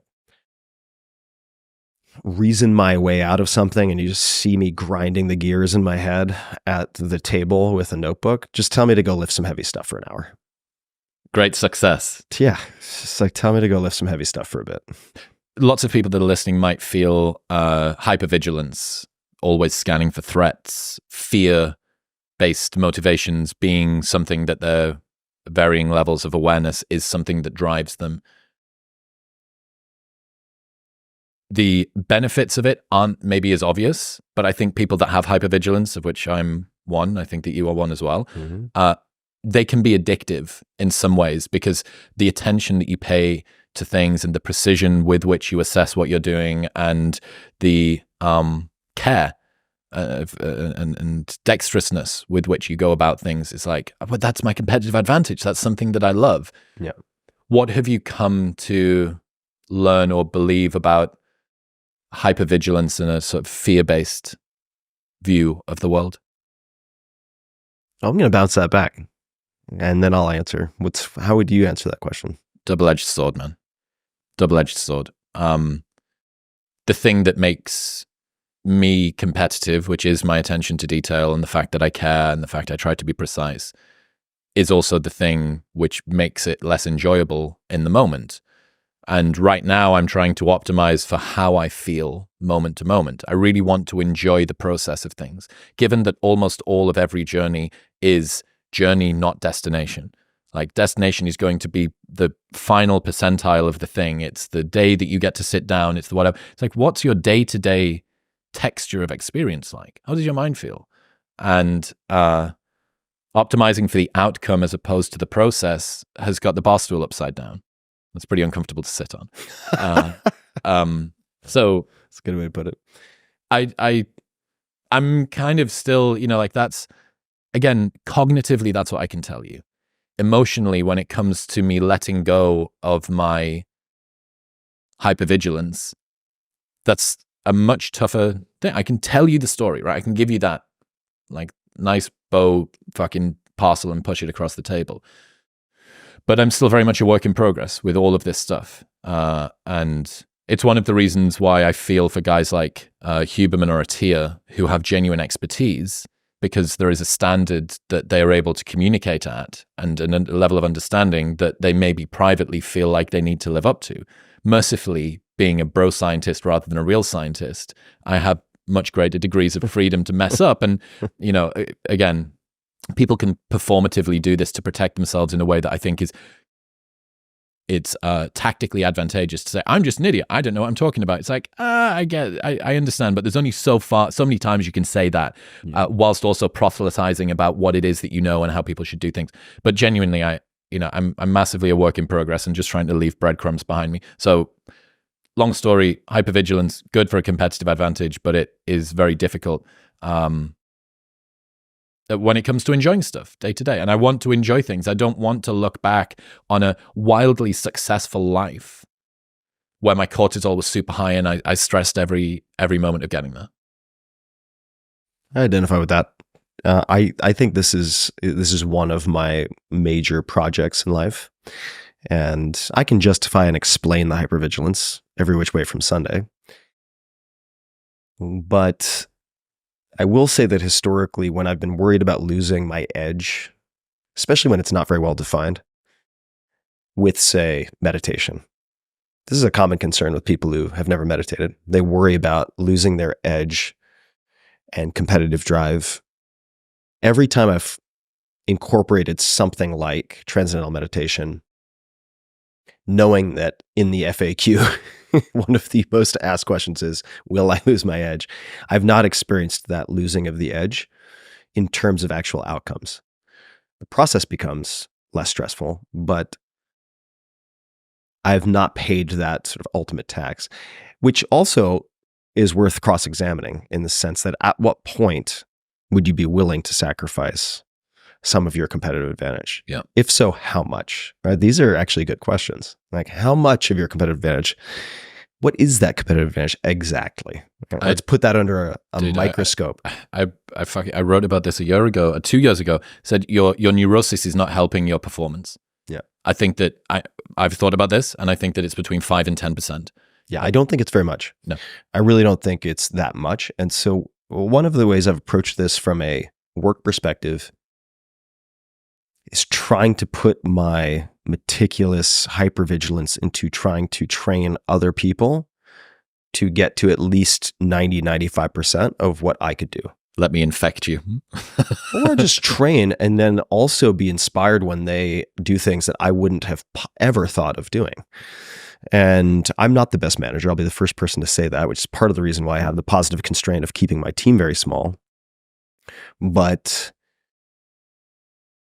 number one is awareness, right? Step number one is awareness, which is part of the reason why I reread the book, aptly named Awareness by Anthony DeMello. I reread that probably twice a year, which helps to put you in a position where you step out of yourself and observe some of your thought patterns and beliefs that are driving your behaviors. Also why I do the introductory course with Sam Harris on the Waking Up app, which is a very old program in terms of that particular 30-day process. I do that probably once or twice a year. These are all to clean the lens through which I'm looking at myself. And there are tools that help with this. Although I think it is largely a horoscope for men who would never admit to liking horoscopes, the Enneagram, I think, has some value. So I'm a self-preservation 6. And when you read that description, though, part of the benefit of reading that description is you do not feel alone. So the nickname for that category is the loyalist. And I really don't speak Enneagram. I know very little about it, but it is helpful to know that you are not uniquely flawed in scanning your environment for threats and paying attention to every minute detail, including when it's not necessary. All of that helps with the base foundation, which is awareness. And this is a constant process. It's like your knives get dull, you need to sharpen your knives. This happens over and over. It's just a process for me, at least. And then I would say there are a few exercises that are very helpful, not necessarily on a day-to-day basis, but on a monthly or quarterly basis. This exercise that I call fear setting, where I'm looking at the actual worst case scenarios. I'm getting very explicit about detailed examples of what I am fearful of, and then looking at the likelihoods, the probabilities, what I could do if they happen to reverse the damage, what I could do to avoid them, etc. What the cost of inaction is, if there's something that's just been sitting on my to-do list or in my calendar that I've been avoiding. Not just what is the risk of doing this thing, but what is the cost of inaction? Maybe it's just thinking about it all the fucking time and having it run in the background and affect my sleep and distract me from other things. Yeah. These are all very helpful. And I would say at its core also having a very big yes is important. If you're trying to juggle 5 or 6 projects that are cool, but not really capturing your full attention because for whatever reason, they keep you up at night in the best way possible, thinking about the possibilities of something. If I don't have that single big yes, I think the bullet ricochets around inside the skull, which leads to more hypervigilance because I'm also trying to juggle more things. Mm-hmm. So the more I try to multitask, I would say the more likely I am to act hypervigilant. And I do think there's also an art to letting small bad things happen and practicing letting small bad things happen. To prove to yourself that it's not the end of the world. Yeah. You're not the president of the universe. Things are fine. The whole world isn't going to fall down around you, generally speaking. Well, dude, so much of what you've just said has been something that I've ruminated about or written about or spoken about or thought about over the last few years. That idea of the cost of inaction. I came up with this term of anxiety cost, like opportunity cost. Yeah. And all of the time that you think, I still need to meditate today, I still need to meditate today, I still need to meditate today. Every single time that you think that thing, you could have gotten rid of that had you just meditated earlier. Yeah, for sure. And that thing stacks up. Talking about books, what are the most commonly gifted books that you have given to other people? Awareness by Anthony DeMello. I think the subtitle is The Promises and Perils of Reality. Something like that. Very short read. Apocalyptic. Yeah. It's tough love book. It's not for everybody, but it's good medicine for the right people at the right time. So Awareness by Anthony DeMello. And I have a full shelf of this book in my guest bedroom in my house. It's all the same book? Yeah. Fantastic. I have a few shelves that are all independently filled with different books that are books I gift. Another one is Gold, which is a collection of Rumi poetry, new translations. My Hella Liza Ghaffori, I believe her name is. Outstanding collection. Also very easy to read, not intended to be read front to back. It's just like Pick it up, a little down. nightcap, Yeah. little nightcap before you go to sleep. And I do think the sort of mystic-inspired poetry, since it can be so slippery from the standpoint of language, but it's very evocative from a feeling perspective, is very good for heady people to read before bed as a way of pulling themselves out of the tactical, practical, nitpicky bullshit that they might obsess over otherwise. I find it very calming. So that's another that I gift a lot. How to Change Your Mind by Michael Pollan. I have a number of copies of, in part because I get so many questions about psychedelics and psychedelic assisted therapies and the science. And that's a very, very good primer for people who want an overview, as is the Netflix series, miniseries, How to Change Your Mind, especially the MDMA and psilocybin episodes, which have some fantastic case studies.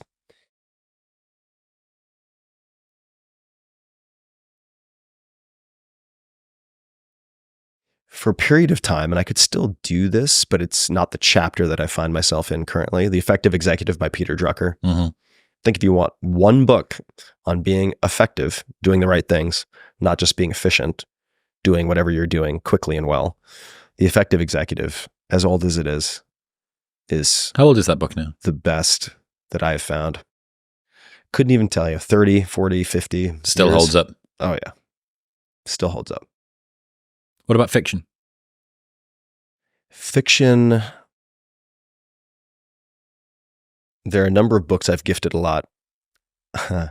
Motherless Brooklyn, which is basically a detective noir story that was also turned into a movie by Edward Norton. And the adaptation was very good. There's a stand-in for Robert Moses, famous from the book The Power Broker. I mean, famous for other reasons, but that was very well done adaptation. It's about a detective with Tourette syndrome. So there are a lot of laughs as well, but wonderfully written book. That's shorter. There are many, many fiction books that I could recommend to folks. If I'm trying to convert a nonfiction purist into someone who can consider fiction, because I think fiction often describes truth in a stickier way than nonfiction. Completely agreed. Well, look at what the best nonfiction tries to do. It uses stories, right? Don't make a point without the story. Don't have a story without a point. Yeah. So even though it's just like the cold plunge, a little too much du jour to sound original, but I think the first Dune, for instance, you want to study leadership, the first Dune, I think Ender's Game is fantastic. I think these appeal especially to males who are full of piss and vinegar, but they're both very good. I'll give you a number of different books that come to mind now that I'm thinking of my bookshelves. I have books arranged on my bookshelves to elicit very particular responses from me as I see them. I'm really methodical about my bookshelves. Of Wolves and Men is a nonfiction book by Barry Lopez, beautifully written, changed the entire, let's call it, genre of naturalistic writing. It just showed what was possible. It broke the category. Incredible book, Of Wolves and Men. There is a fiction book that I was given by my brother. I failed to read it 3 times, but my brother has a 100% hit rate with me with books. And so I assumed it was a user error, meaning I was screwing up somehow, which I was. There's a book, 9 out of 10 people are going to hate this book. I'm just going to tell you up front, but 10% are going to have their minds blown wide open. It's called Little Big. Little Big by John Crowley. I think the alternate title is The Fairies Parliament. Let me try that again. The alternate title is The Fairies Parliament. And this book is the closest thing to a fever dream or a psychedelic experience that I've ever found in terms of literature. John Crowley is a very skilled poet who weaves together this tapestry of time and parallel stories, history, and family trees that is unlike anything I've ever seen. And for literally hours and days after I would read this book, and I'll give a tip, the takeaway from my initial user error in a second, but it would affect my perception of reality and time, not in a disruptive way, for weeks after I finished this book. Use with caution. Yeah, it didn't disrupt, but it will really change how you interpret the world. At least it did for me. The recommendation, having gone through this, number 1, take a photograph of the family tree that is from the beginning of the book. You're going to need it. Okay. Don't fixate on it because it will have too many spoilers, but at least have it handy if you get really confused. The second is, this is not a book that you can read 10 pages of, put down, and pick up 4 days later. You need to plow through the first 150 pages. There are too many plates you need to spin. But if you do that, if you get to the talking fish, it'll make sense when you get there. And when you get to the talking fish, you're going to be like, what the fuck, a talking fish? What kind of book is this? Then that's when things really get going. Cool. And the strangest thing, one of the strangest things about this book to me is I couldn't really tell you what it's about. It is such a fever dream of a book. It's bizarre beyond words, but beautiful beyond description. I'll give one more and then we can stop. There are a lot of books I can recommend. So Milan Kundera has a book called The Book of Laughter and Forgetting, which is a collection of short stories. Incredible, incredible. That's fiction. Will really take you through a whole kaleidoscope of emotions, which was part of me training to get back on that bike and bring emotions back online. I was also exploring music for this, especially Persian, Arabic, Azerbaijani music. You mean you were listening to music whilst reading? I'm sorry. I was listening to music separately that is not from the Western canon, because you can make a pretty compelling argument that certain types of music have a larger emotional range than others. That's better suited for some musicologists or music theorists to get into. But The Book of Laughter and Forgetting. And then on the fiction side, if you're really interested in sci-fi and you've already hit Dune, maybe if you're a fantasy nerd, you've already hit The Name of the Wind, which would also be a top rec.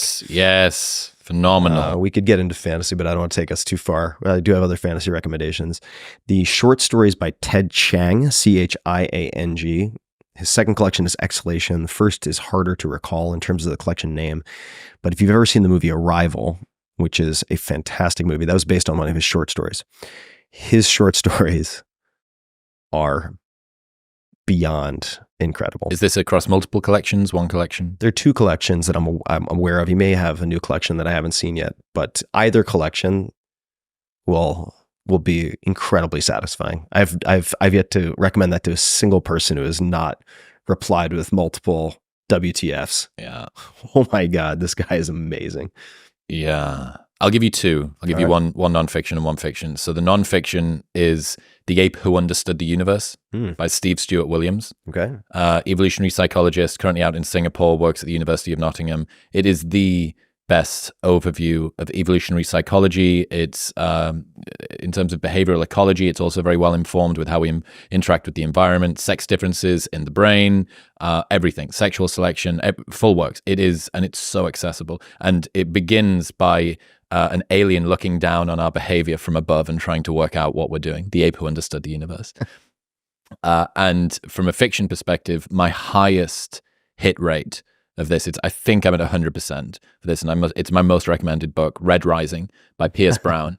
That thing, it's been recommended to me, should come with a fucking warning label on it. Like, you talk about ketamine, like no. Red Rising. That's the thing that that's the real substance that people need to be concerned about. If you can get through the first 60 pages, if you can get out of the mines, which you'll understand if you read it, you are locked in, and he's now up to book 7, I think, and there's some novellas and blah, blah, blah. That being said, Patrick Rothfuss, if you do happen to be listening 2 hours into this podcast, please, for the love of God, we beg you, write the third book.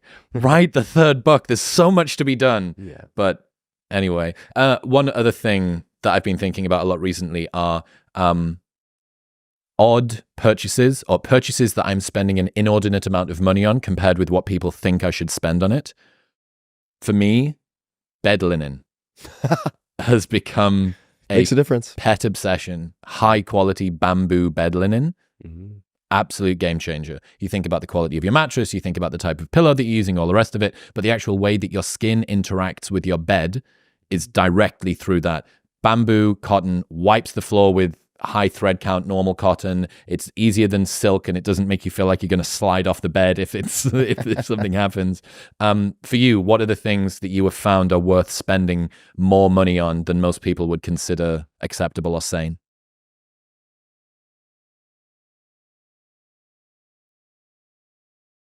I met this woman, my friend's mother, in Panama at one point, and just kind of out of nowhere. It wasn't out of nowhere. I was complaining about, I think my heel was bothering me, and she said, invest in your shoes and your bed, because if you're not in one, you're going to be in the other.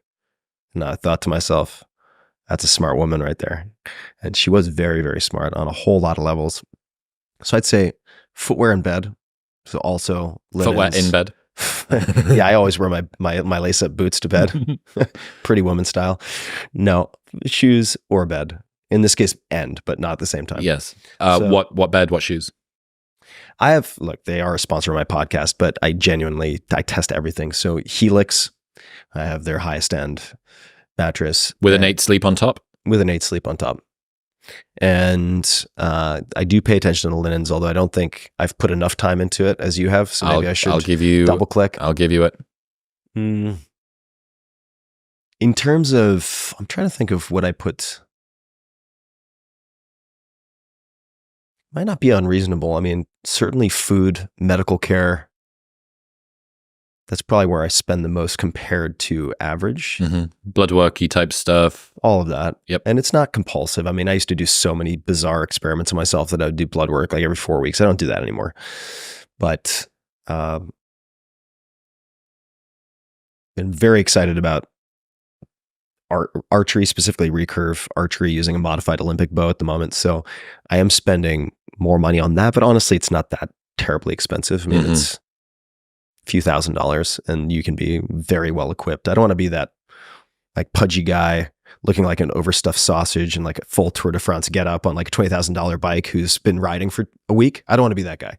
I've been that guy in various things. I'm like, I'm going to do triathlons and I buy all the gear, and lo and behold, I try it for a little bit and I'm like, I'm never going to do a triathlon. Yeah. That's never going to happen. Yeah. And I accumulate all of this nonsense. But I would say, broadly speaking, I really don't have many expensive hobbies. I've found expense to be inversely correlated to enjoyment generally. Yeah. But there's certainly... Maybe skiing. I actually put a lot of, if you add in all the costs associated with that, it's high. It's also not a particularly cheap thing. If you're going to own the kit, it's not cheap. It's not cheap. It's It depends on how committed you are and how long, over what period of time you can amortize that cost. Yeah. I think finding what you like and kind of ruthlessly sticking to that up until the point at which you're like, I'll see if there's something slightly better. For instance, Vans make, not a sponsor, but if you're listening, they make a particular type of their old school shoes called Comfy Cush. And it's just a slightly more, it's $15 more, but they've changed the inner and they changed the insole and they change everything about them. I can do everything in these shoes. Yeah. I can run, I can lift, I can go on a night out, I can walk, I can do everything. And the advantage of that is that you have a single pipeline from dress shoe to gym shoe, and you just continue to buy one new one, and then they get phased out, and then the old ones go in the bin, and you just continue to go through. Not to turn this into an infomercial for Vans, but I will say I have black Vans. They're also the all-purpose shoe. If I'm traveling, that's the all-purpose shoe. Correct. Yeah. Take me through your most heavily used apps, desktop, mobile. What is your life structured on, reliant on most heavily? I think people are going to be potentially disappointed. It's nothing terribly sophisticated. I would say that the basics are the basics, so I won't run through those. Google Maps, Uber, etc. Open table. Very, very basic. I would say on desktop, I use something called Jump Cut to have 30 to 40 things that I can store on the clipboard. And I know you have. I'm going to get you across to Alfred. Yeah, I'm going to convert. I need to test the latest version. I used Alfred several years ago, and I really enjoyed it. I haven't used phenomenally good. Have not used the updated, so that's a teaser for what you'll explain in terms of Alfred. Yeah. I still use Evernote. I know it's somewhat outdated, but I was the first advisor to Evernote way back in like 2009. So I just have so much. It's such a sunk cost. How are you going to? And actually, the latest versions have been dramatically streamlined. So it's actually back to being very user friendly. So I still use Evernote a lot. I use the companion app Scannable for scanning documents. So if you don't have a very fast photo scanning app, it's worth at least searching for something in that domain. I'm trying to think of anything unusual. What do you use for task management? We use Asana internally for task management. And do you use that personally for your own stuff too? Personal projects and blah, blah. I don't. I have a scrap of paper in my pocket with some of what I want to do, which is not the best system. It seems to be this vestigial habit that I cannot get rid of. Fucking path dependency, man. It'll get you. It's just ridiculous. I have tried very much to, and I did this beforehand, but I've tried to double down on this. And a gent named Sam Korkos of Levels, which is a great company, who's perhaps the most highly systematized, process-driven person I've ever met in my life. He's got like 20 VAs, right? Yeah. He makes the point that you should not have a to-do list. You should have everything in your calendar, effectively. And I'm simplifying, but I've tried very hard to do that. Like as soon as there's something I know I need to do or want to do, it goes into the calendar somewhere, even if it's a placeholder. I do not really use anything for myself as a task manager unless you count my employees who fairly or unfairly are on the hook to remind me to do various things. So there is some of that, but really it's the calendar. The calendar drives it. What are you using for calendar? G Suite. Right. Yeah. I do not use mail on my phone. You don't have any email on your phone? No. Wow. God, what a new world that I is. also have no social media apps on my phone. Yes. Yeah. Slack? Slack, some people on the team internally use that, especially since we do work. Even though I have a small full-time team, we have a lot of contractors who work on the podcast and audio editing and video editing and so on. So we do use Slack for that. And it's a very, I don't want to say bare bones. I mean, it's intended to be the word that I use a lot for myself as a calibration is elegant. I'm looking for elegant solutions. Not that I'm an elegant human, but I'm looking for solutions that have the fewest moving pieces. And I remember interviewing Morgan Spurlock, who made Super Size Me, and I think it was Inside Man as a television series, great documentarian. And he said, once you get fancy, fancy gets broken. And that's not always the case, but the more complexity you have in a system, the more execution risk there is. And so I try to keep things as bare bones and minimalist as possible. That can go too far. Me too. Yeah, you too.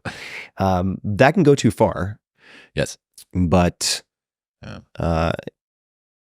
if something comes to mind, I'll buy myself some time. Why don't you tell people about Alfred?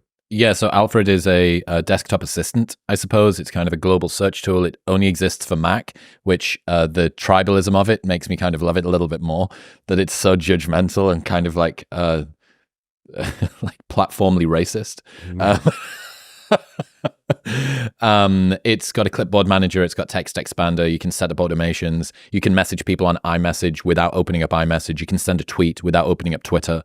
It allows you to do all of this from basically a spotlight search bar in the middle.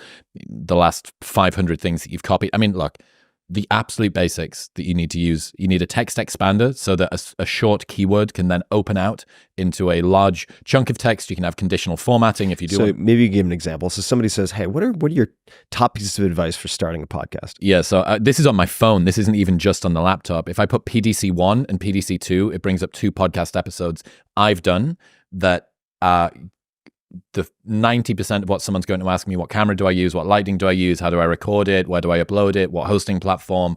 How do you prep for a guest? All of these things. I did them in conversations, and it expands it and immediately sends it. It's the same for invites. It's got EML is my email address.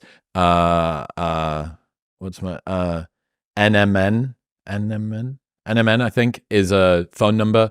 ADD1 is my address in the US, ADD2 is my address in the UK. And it's just all of these things that build out. It's all of the stuff that you need to say a lot of the time. And then a clipboard manager, my God, we said it before, like only having access to paste the last thing that you copied is fucking barbaric. Like, it is so primitive.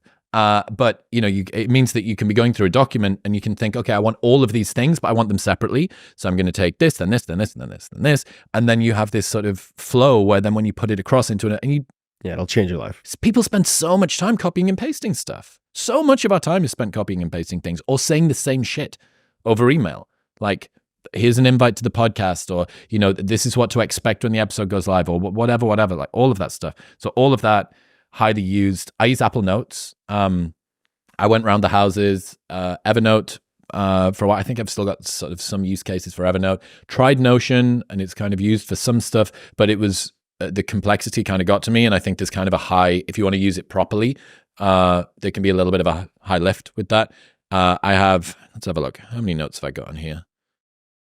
2,996 notes on Apple Notes, and it's bulletproof. It's never broken. I update something on my phone, it's immediately across onto there. Readwise, I like Readwise. Readwise is great. I use Readwise as well. For the people that don't know, it's a highlight resurfacing, and can also use it for spaced memorization, repetition, Ebbinghaus stuff.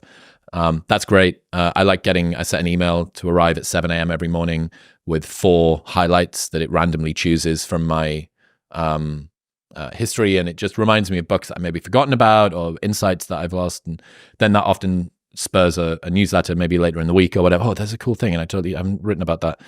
What else do I use heavily? It's pretty much it. Usual stuff. Audible.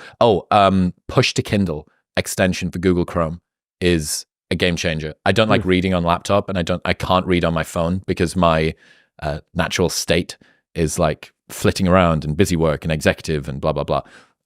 Push to Kindle links in with your Amazon account, and it turns any blog post or web page into a perfectly optimized Kindle document that appears on every Kindle device that you own. And I have a Kindle Scribe downstairs with the pen, which is really lovely. And I have a Kindle Oasis upstairs, which I read before bed. And it means that when I then sit down in the morning and I have about 10 or 15 minutes to read first thing in the morning, I don't need to choose what I'm going to read. I just open up my library, and there's the stuff that I discovered yesterday ready for me to go through. And I can usually get through maybe 2 articles or something on a morning, and that then opens up. I read about Oliver Berkman's Productivity Debt idea a couple of days ago. Fell in love with that. Read a study about how hair length is related to sexual satisfaction amongst South Korean women. Wait, does that mean I can't satisfy South Korean women? They need long hair. If they have long hair, okay, between the two of you, you'll have the right amount of hair. But yeah, those are the big ones, I think. Yeah, I have been experimenting with an app called Reverie, Reveri. I met the lady that's in charge of it 2 days ago for... Oh, yeah. You've got... Dr. Spiegel. Coming on the show. Yeah. So awesome. I just interviewed him, and I am interested in hypnosis as a tool, legitimate clinical hypnosis as a tool. So I've been experimenting with that, which I've actually found surprisingly helpful on a number of levels. And otherwise, I would say apps can be helpful. They can also be a form of mistaking the tool as the purpose, if that makes sense. Correct. So productivity masturbation. There's a lot of that. And masturbation is great, but you don't want to do it all the time. It's the dose makes the poison, as with most things.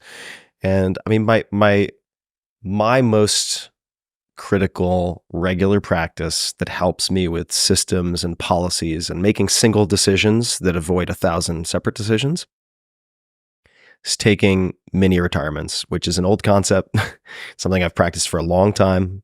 People might recognize it from the 4-hour work week, but it is, in brief, scheduling 3 to 4 weeks of effectively being offline, doing something, having very tight parameters on your access to anything digital or work related.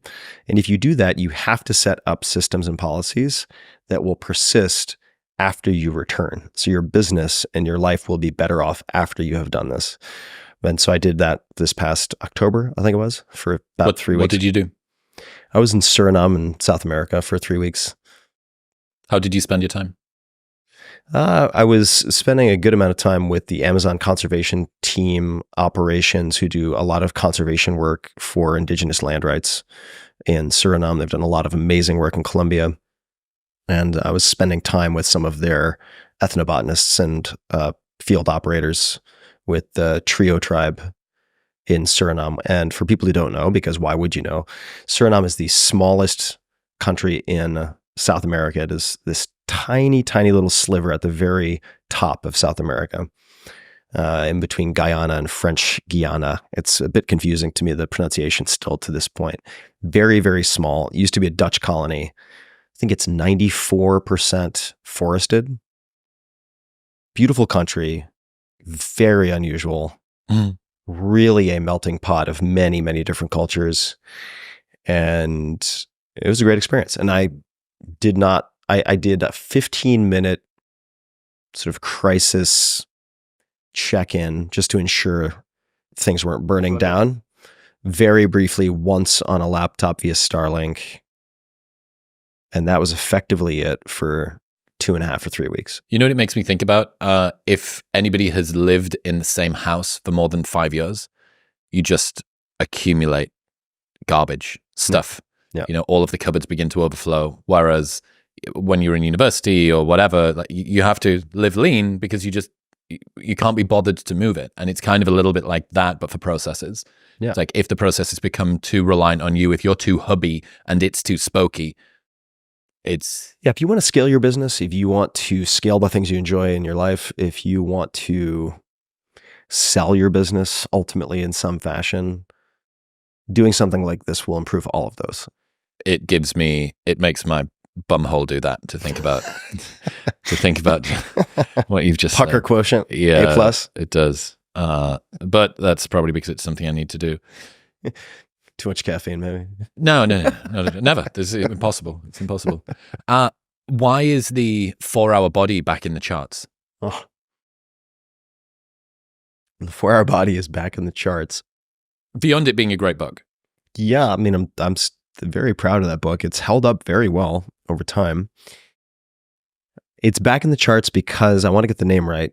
So maybe you have this in your notes, but because a gentleman named Gary Brecka, I want to say, created a clip that went viral on TikTok talking about the 30-30-30 principle, which would be 30 grams of protein within 30 minutes of waking up and then 30 minutes of steady state exercise. And it all came as a surprise to me because my publisher reached out and said, "We are out of stock. What is going on?" I had no clue. So I put up a note on Twitter to try to figure it out, to do some detector. I'm like, anybody have any idea why suddenly the 4-Hour Body's back to like number 70 on all of Amazon? And people linked to this video. So I owe Gary Brecka a thank you. And that is how it went ballistic. And that's continued for some time. It's sustained for a while because then the video created media attention, which has had a pretty thick tail continuing to this day, which was a really fascinating phenomenon to watch unfold because I've never been part of anything like that on TikTok. And I have my own thoughts and reservations around TikTok, certainly, but it is remarkable what TikTok can do for resurrecting, not necessarily resurrecting, because the 4-Hour Body wasn't ever dead, but really revitalizing books. It's incredible what can happen. Do you remember there was that video of a dude skateboarding down the street drinking, I think, ocean spray cranberry juice? This is a couple of years ago. I missed this one. He was listening to a particular song. This song goes to number 1. This guy gets a sponsorship from Ocean Spray. Cranberry juice is now everywhere. It's like this one. Everyone's taking up skateboarding. You know, everything that was in this one video. And I don't even... Cranberry juice is the new cold plunge. You do, honestly, dude. All right, so you're right. I think the 4-Hour Body has held up very well. What are the strategies from it that you have held on to the most? Because I do think it was very prophetic. And I was listening to you tell Huberman about the fact that you were sticking yourself with some experimental glucose monitor V1 many years ago and plugging it into a fucking pager or something like that. But yeah, what are the things that you wrote in that book that you are holding on to the most still today? I'd say cold exposure. When in doubt, if I have very little time for training, something akin to Occam's protocol in that book, which is a pretty straightforward one set to failure type resistance training. So nothing sophisticated. It's not going to win you any gold medals at the Olympics, but in terms of minimal effective dose, still does the job if you have a very, very small amount of time to allocate to weight training. Certainly kettlebell swings. And just on that, what are your cues for good kettlebell swings, especially as somebody who is sensitive with the lower back? With the compression issues that I have right now, I'm taking a pause. No shearing force. Yeah, no shearing force on the kettlebell swings. But so if you were okay. Yeah, if I were okay, I mean, you would want to be bracing and not hyperextending at the sort of upper range. You would want to be hip hinging and not squatting. This is a huge mistake. You see a lot also in CrossFitters where they're effectively squatting and then whipping it overhead, almost like a high pull. Yep. But using that hip hinge instead of the squat and focusing on that gluteal activation and my personal opinion, not lifting any higher than is necessary. So you're going to parallel? Yeah, nipple height. I'm not going overhead. I just feel like for people particularly... I'm trying to guard against the 10 or 20% who are not going to execute perfectly. So I want to minimize injury risk. Yeah. And for that reason, the American kettlebell swing, a movement, I saw there was like an origin thing about how it came into CrossFit and blah, blah, blah. It does seem like, I don't know. I understand that it's easier to create standards around movement for it, for a referee or an umpire or whatever they're called, a fucking assessor, to be like, that one overhead, that one overhead, that one overhead, that's full extension at the top. But it's moved across now into, I don't know, I've never heard Pavel Tatsulini talk about what he thinks about that, but I don't think I've ever seen him pushing a kettlebell overhead. I may be wrong. I haven't seen it. I've done long ago. I did the Russian kettlebell certification, level 1, level 2. So I went through the whole thing and really found it valuable on a whole lot of levels. But I would say the kettlebells for now with the shear forces, I'm going to table. The sort of injury prevention prehab type exercises from the not entirely, but largely Gray Cook FMS type focused stuff in the 4-Hour Body for sure. The chop and lift, Turkish get up, especially that first portion of the Turkish get up for shoulder health. These are all things I still do. Was hanging in there? There might have been a little bit of hanging. I don't think I don't think that it was highlighted in any way. That seems to be the panacea for many people's shoulder issues. Yeah. I think it depends a lot on the person. I mean, there are a lot of things we could talk about related to shoulders since I've had this one completely rebuilt. So I've had to go through a lot of shoulder stuff. There's a lot I added to Tools of Titans, which was effectively an addendum to my previous books. Like all of the things I would have included in A, B, C, and D, I ended up collecting into Tools of Titans. So there's a fair amount in there on, say, glute medius, some exercises from Peter Attia, who I know you've met with, as well as a handful of things related to acro yoga and gymnastic strength training, which have some absolutely incredible exercises that don't require any equipment. So for someone who travels a lot, these can be incredibly, incredibly helpful. So I would say the vast majority of what you find in that book, if I'm getting a little puffy and I want to reduce said puffiness, then slow carb diet is still where I'll go as my default, which is effectively paleo plus legumes. People get really wound up about lentils and beans. So far, my GI tract has not exploded like a frag grenade. That has not happened. And for most people, it's not what happens. So I would say that the vast majority of what's in that book, I still use on some level. Yeah, still intact. Let's say that for the rest of time, you only had 10 exercises that you could rely on. And this is for whatever you think your goals for the rest of time will be. Muscularity, longevity, mobility, 10 exercises. What would you choose? Oh, man. I don't know if I have the credibility to weigh in on It's just for you. Exercises. This is for you. Well, let me tell you where my mind goes. My mind goes to types of athletic movement more than exercises. So instead of Romanian deadlifts, I'm thinking acro yoga, overhead squats. Overhead squats. Yeah, like barbell overhead squats. Okay. Rock climbing, archery on both sides. Yeah, okay. I'll give you that one. Sure. And then some forms of gymnastic strength training from Coach Christopher Summer. I don't know that. Rings? Think of it as, it includes some ring work, which would be more advanced depending on the progression, but it's a lot of the strength training, floor routines, et cetera, that would be used, hand balancing exercises that would be used for prepping gymnastic athletes for competition, but for adults who really have limited capacity to adapt. Okay. Because I didn't start at age 5. I would choose those. Okay. Yeah, I would choose those in part because historically for me, you're getting push, pull with the acro. You're going to get legs. You're going to be doing a lot of single leg pressing, and you can choose your partner depending on how much weight you want to use, or get your partners pregnant, and then you have progressive resistance. Okay. Kidding. Yeah. Then that would check a lot of the boxes for me, and keep a lot of my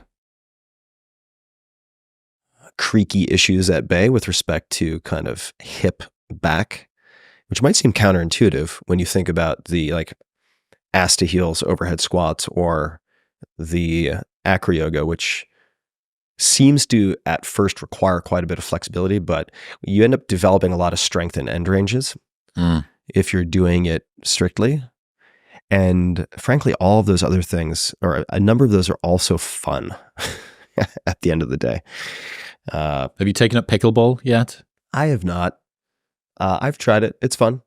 It's cool. It doesn't grab me like other things. Yeah, it's interesting. It's the first thing I've done in a long time that I absolutely 100% lose myself in. Completely, yeah, great. Completely Then lose stick with it. Completely lose myself in it. I think, even the gym, training a great session with a friend, there are moments where you get pulled out because of the sort of intermittent nature of going to the gym and stuff like that. And it's been a while since I did a sport like that. Cricket was mine growing up, and yeah, it's not about pickleball. What it's about, I think, is something which is relatively fast-paced, not too intermittent, and immersive, like physically and mentally. And I think if you can hit those, a problem would be, and I imagine this is something that NFL players have to deal with, they're on and then they're off, but they need to stay on while they're off, right? You actually have, it's built into the way that the game works. MLB as well. I would guess basketball players don't have that so much, right? Maybe when they're on the bench, but when you're in the game, you are in the game. Whereas that, for me and my kind of psychology, something which doesn't allow me to pull back out and then have to drop back in, I do much better with. So yeah, some of the best flow states that I've found in the last 2 years have been playing that. Oh, that's great. Yeah, keep it up. I think I had an initial experience that turned me off a little bit because I'm playing pickleball, which is, it's a fun and it's pretty funny sport also. Right. And the people I ended up playing with were like John McEnroe on steroids. They were so serious and competitive and kind of angry. That'll kill the fun. I was like, how are you guys taking this so seriously? That'll kill the fun. Come on. It's like we're doing Nerf fencing and people are treating it like life or death. I'm Correct. like, come on, guys. This is intended to be fun. Well, that's another thing, going back to what we were talking about before, holding yourself to high standards, allowing yourself to like enjoy and feel the emotions of the moment. I was playing mixed doubles last week, and the girl that I was playing with, young girl, having loads of fun. We were playing well. Like, it was a tight game between us and the other team. And I think we won one game, and it was now 1-1, best of 3. And I'm, we're sort of walking back to the baseline to start serving, and I'm like, okay, so we're gonna do this, and gonna do this, and gonna do this. And she just stopped and said, "Yeah, don't forget to have fun." And it really caught me, and I was like, "Oh yeah." Yeah, about that. But it just hadn't factored in because I was but it was a really lovely cue. And I mean, you've got a prompt. What would this be like if it was easier? Mm-hmm. What would this be like if it was fun? Yeah, totally. And they're related often. Yes. You've got a quote that I completely fell in love with. In a permissionless environment where you can really embrace the freedom of being able to work whenever you want, wherever you want. For most people, what that is going to turn into is working all the time, wherever you are, and you don't have someone to stop you other than yourself. It's much more problematic than you might expect. It's a real risk. How do you avoid burnout? Is it planning in those holidays every few months? How do you know when you're getting too close to pushing too hard? For me, it's all scheduling. Like, don't rely on discipline. Rely on systems and scheduling. So in other words, if you need to bookend your workday so that you do not work until 8 p.m., have something scheduled with accountability. Dinner with friends. Going out to rock climb. Going out last night for me, going out to dance tango. Like, have something in the calendar that you are committed to going and attending. Ideally, you have some sunk cost. Pay for it in advance. And have some incentives lined up to defend against the impulses of and instincts of your lesser self. You've got a person that you're going to meet there. You've already paid for the class. Yeah. Set it up in advance. And so I will very often have my team, for instance, if I happen to be in New York or wherever I am, they'll book out dinner reservations and exercise classes plus one. I'll have an extra slot that I'll book. Then it's up to me to fill it. It's like, all right, well, look, you have 3 reservations. You're gonna pay a cancellation fee at these 2 places. You might as well invite some friends, or they'll help me invite some friends, or I'll invite my friends in advance. But the point is, it's blocked out. When I look in the calendar, it's already there. And that is the simplest approach I have found to lead myself to defend the personal time as much as the professional time. So is that how you've come to think about discipline and motivation and willpower and stuff like that? Yeah, the discipline and the willpower is loading it up front to create the systems so that you're not constantly tired from decision fatigue. Front load it. Yeah, what do you have? Don't do it the hard way. I don't disagree. I think anything that you need to do more than once, you might as well do a system for. But it's what you said at the very beginning, which is about our desire to show ourselves that we are working hard, thinking about things and taking a step back and taking half a day to come up with systems and stuff like that, even if it would save you multiple days over the next year, the urgent will always get in the way of the important, unless you're very, very intentional about like, yeah, okay, all right, emails, all right, Slack, yep, we'll just wait, because once I do this thing, I actually have even more time to be able to focus on whatever it is. And thinking in systems is a skill. Realizing where you can automate and how you can create that. But, and this doesn't need to be, it doesn't matter if you're a business owner or a mother that needs to pick the kids up from school or orchestrate with your partner who's collecting who and all of the rest of the things. Like, there are systems that you can find, but I think you need to be very, very intentional. And a lot of the time it doesn't necessarily sort of come naturally, especially if you're doing busy work. Yeah, and the work's always going to be there. You're going to die with stuff on your to-do list that's undone. Every single one of us. And I would recommend, we spoke about Oliver a little bit before we started recording, I think, but Oliver Burkeman, 4,000 Weeks. Go read that book. Everybody's going to die with things that have not been checked off their to-do list. Yeah. So, given that is sort of the default mode, maybe you reframe it so that it's not an unending source of extreme stress. Yeah. And most things just do not matter that much. I do think, like, look back if you can at like your calendar from a year ago and figure out which of those things were extremely important to you at the time. And now in retrospect, how many of them are completely trivial, had no bearing on anything important that got you to where you are now. It's going to be the majority. I asked myself a question during my annual review. What do I think is productive but isn't? And what is productive but I don't realize it? Two separate questions. So I'll give you mine. You can give me yours. Things that I think are productive but aren't. Calls, emails, sitting at my desk when I'm not working, and Slack. Things that are productive but I don't realize it. Reading, walking with or without accompaniment, saying yes to brief coffees, and dinner with people that are coming through town. So when I looked at my year, so many of the things that I did that had outsized impact was going, Morgan Housel comes through town and we go for steak, and I leave with 10 ideas for newsletters or things that I can apply to my own life, or a cool story that just makes me feel good. This isn't productivity purgatory where everything has to be in service of work. It's like it was good. It was good for me.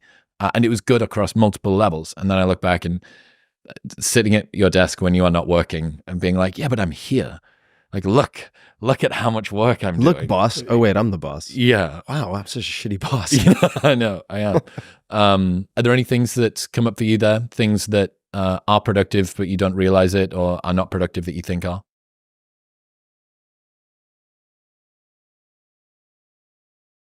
Anything athletic is going to be net positive, cross-transfer to everything else. So, which is slightly different from exercise. I mean, exercise, yes, but specifically athletic, something that is faster paced, where you get punished for not paying attention. Skiing, pickleball in your case, rock climbing, these things are all deeply restorative for me, even though they're energetically intensive and expensive. I would say on the unproductive side, often any type of competition, which is a tough one for me because I like competing and I think I'm a pretty good competitor. And I've been rewarded a lot for competing. In school, you get the top marks, or in sports, you have a certain record. In business, you have a certain outcome. In investing, you have a certain portfolio of startups. You're rewarded for competing in so many different ways that you can end up allowing the competition to dictate what you do instead of choosing what you should do or might want to do, whether there is competition or not. Does that make sense? Yes. So, yes. For instance, I'm very I like competing. There's part of me that enjoys competing, but I don't want to use the wrong tool for the job, which is part of the reason that I'm exploring other things like rock climbing. I don't think I'll necessarily compete in rock climbing, archery, maybe. Looking for other avenues to scratch that competitive itch rather than, for instance, looking at what the latest best practices might be in the podcasts that are growing the fastest / television shows now, of course. And it doesn't mean I shouldn't experiment with those things. But if the primary driver behind it is because I want to quote unquote win, yeah, I find that to be a false lead. That is as Lord Rabbi Jonathan Sachs said on my podcast before he passed pretty shortly thereafter, maybe a year and a half later, that is a temptation to be resisted rather than an opportunity to be seized. So I think a big part of maturing is separating those two, being able to distinguish between an opportunity to be seized and a temptation to be resisted. And for me, much like when I chatted with BJ Novak, who's a very well-known writer, famous for The Office, he also does a lot of acting and directing, but he said, and I'm paraphrasing here, but something along the lines of, whenever I find myself saying about an opportunity, but it's so much money, that's a red flag. That's a cue to pause. When it's like, but it's such good money. That's a cue to pause. For me, the drive to compete and win at this point for me is a cue to pause. When I was younger, I think it was really helpful, really critical fuel. And even now it might be at some point, but use it strategically. Use it strategically because in competition of various types, and you see this in the money game and say pure finance, not always, but often what's invisible from the outside are the sacrifices that people are making, the compromises they are making to fixate solely on whatever this competitive driver might be or whatever the scoreboard might be. And for instance, one of my very close friends, actually one of my college roommates, worked for a guy in finance in New York City at one point. And this guy was legendary. I mean, super famous day trader. Talk about stressful. Rich beyond belief. And he always walked around with a briefcase, pretty old school, with divorce papers ready to go in case he needed them. Because his relationship had become that frayed and contentious. And if you're only reading the media profiles of this guy, that is not included. So the costs of high-level competition are often invisible. Yes. So you have to be careful about emulating people. And what I would say is, if you're not willing to make, there are always sacrifices. So try to identify those in the competition, in the competitive sphere, before you jump in with both feet. So for me, I would say competition is definitely a flag. Sometimes it's still a go. Sometimes it's still a green light, but I want to at least use that as a pause. Same with money, the money stuff, same. Yeah. Yeah, I fell in love with an essay from Jason Pargin where he said, accept that all of your heroes are full of shit. Your heroes aren't gods. They're just regular people who got good at one thing by sacrificing literally everything else. And I think, in my experience, looking at high performers, they're not ubiquitous human-wide examples of perfect people. They're usually very competent in one narrow domain. And sometimes they've managed to hold on to the remainder. And sometimes they've had to completely burn everything else down, either as a byproduct of or upstream as the creator of their success. Yeah, I would modify that slightly to say just be cautious about meeting your heroes, because a lot of them will have clay feet. There are counterexamples. What's clay feet? Well, it just means that they're flawed Right. Okay. in one way or another. And we're all flawed, or we all have weaknesses of some sort or another. But there are counterexamples in the sense that there are people I've met who I've idolized on some level, and they end up to be even better, broad spectrum, masters of multiple domains, really consciously deliberate about, say, family life on top of. Who are the most impressive individuals, full stack humans that you've met?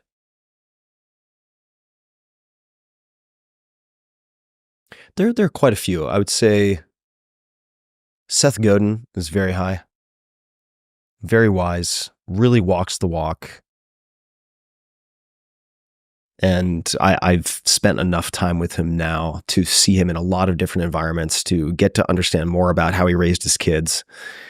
And he's just figured it out for himself in such a congruent way, right? What he says is what he means, is what he lives. There's no discrepancy. And that is not true for everyone on the internet, by the way. But it is true for a fair number. There are quite a few founders who I would put in that bucket as well. Toby, we mentioned him already. Shopify certainly would fall in that category. I'm sure I could think of quite a few. And a lot of my very good friends would fall into that category. Where a lot of them fall a little short, and that's why I'm not mentioning more names, is in the physical care, the self-care piece when it comes to the physical machine. They're prepared to the body as temple. Sacrifice their health in order to achieve many other things, also probably including family life and blah, blah, Josh blah. Waitzkin would be high on the list as well. What's he doing now? Where is Josh? Well, is he still e-foiling? He's e-foiling, or he's foiling more than e-foiling, toe-in foiling. But he is just, he's inspiring to me because our hardwiring is also so different. I mean, it's hard to not be different from Josh, but for those people who don't recognize the name, he was the basis for the book and the movie Searching for Bobby Fischer. Incredibly skilled chess player, and then translated that to Tai Chi push hands. I think he became world champion there, and then became the first black belt under Marcelo Garcia, 9-time world champion in Brazilian Jiu-Jitsu. And he's taken his toolkit and his hardware and applied it to multiple domains. But I also have had a chance to see him in personal life with friends. And another, this is not really answering a question you've asked, but if you were to ask me what I have grown to value more and less as I have become older, I would say, and this relates to how I think of full stack, loyalty and long relationships, I value more than simple or simply intelligence, right? Like intelligence is kind of table stakes. And it's possible to be very smart, very hardworking, and very low integrity. Those are the people you really need to watch out for. And it's not the lazy, low integrity, stupid people you got to worry about. It's like the smart and or hardworking who are also of questionable ethics. Those are the people you got to worry about. I would say another person who really walks the walk, Naval Ravikant would be another.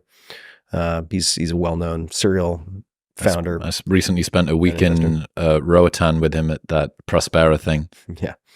So Naval is, you don't have to guess what Naval thinks, which I really appreciate. Me too. There was a clarity. I'm a people pleaser and I'm trying to rehabilitate it. And there was a definitiveness to, if we're in a big group, there's a big gathering. I'm sure you've seen this happen before. You're in a meetup and the particular group that you're in, the conversation has gone in a direction that Naval finds boring. He's gone. He's now over the other side. There's no airs or graces needed, particularly. If you say something that he doesn't agree with, he will also say that. And I don't know, like, I think in some ways the whatever socially awkward or the need for validation side of me would see that as a high risk strategy because I want people to like me. But what you don't realize is that what you like is someone who you can trust. You want somebody who, when they say a thing, you reliably believe that they mean the thing. And what that means is you're not looking for someone who tells you what you want to hear. You're looking for someone who tells you the truth. Yeah, and if you're going to have any degree of public exposure, fame, money, power, you're going to need that more than ever because you're going to attract sycophants who will tell you whatever they think you want to hear to extract whatever they happen to want. So it's going to become increasingly important. I'll give you some other examples, actually, now that I had a minute to think about it. Jerzy Gregorek and his wife Aniela Gregorek. Very few people are going to know these names. They're Polish emigres who fled Poland during a period of time when the solidarity, this resistance movement underground, had people being murdered in the streets, and they fled, ended up in the US with next to no money. And they now live in a beautiful part of Northern California. They both have multiple world records in Olympic weightlifting. Now retired. Who the fuck are these people? Now retired. They developed a system of training called the Happy Body with micro progressions. The transformations that I've seen them produce in people is beyond belief. Part of the reason that I named the overhead squats as one of my top 5 is because of Jerzy. He's something like 65, 67 now. He can still, at this point in time, when you watch him dance, when you watch him walk, he looks like a lithe dancer or something. He kind of glides across the floor. He's very mobile, very strong. He can stand on an Indo board, like a balance board, with a barbell fully loaded with weight, whip it over his head in a lightning fast snatch, land in a perfect snatch, ass on heels, stand up, drop the weight down, and repeat doing multiple snatches on a balance board. And he's got to be 65, 67 at this point. So he's got the full stack because he's gone for the body thing as well. He walks the walk, and his wife also walks the walk. And I want to see their relationship dynamics, their dynamics with their kids. Mm-hmm. I'm really trying to only idolize or emulate people when I can assess the fabric of the relationship integrity around them.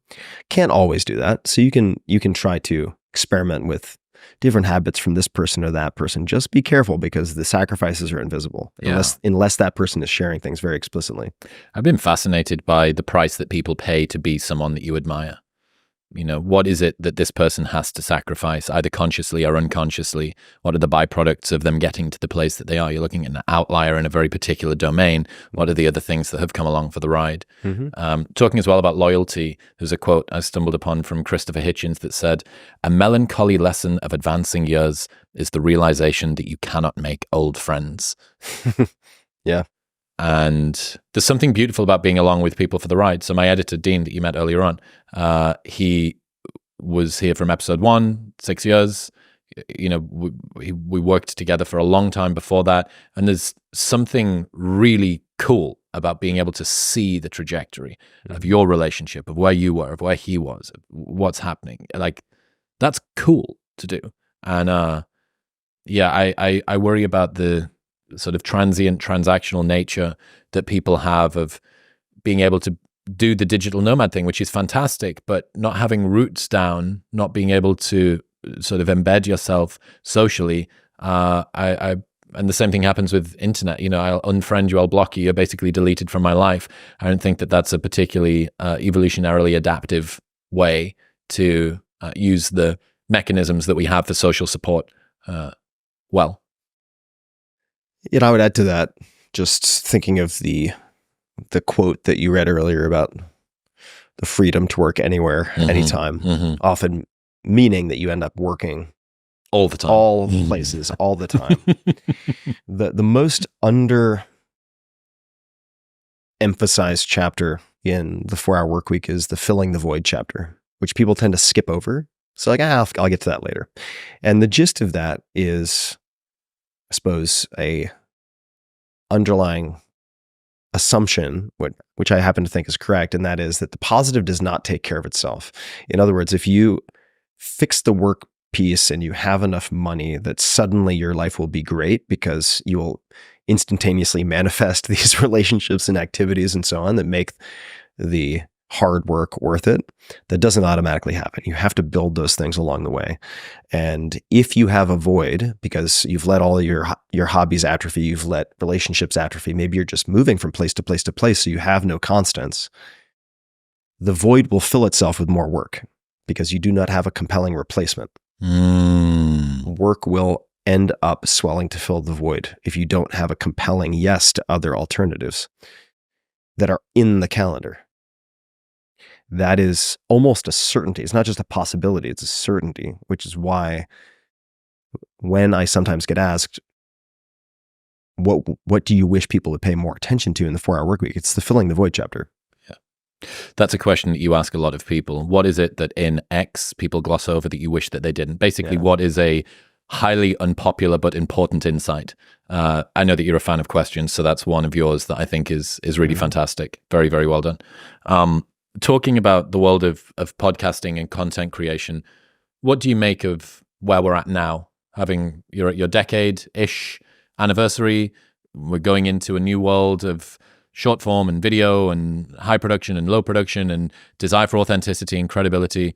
What do you make of where podcasting is at now and where it's going in the medium-term future? Well, I would say a few things. I mean, when I started the podcast in 2014, as I might have mentioned, people told me the ship had already sailed. It's too late. It's crowded. That wasn't true.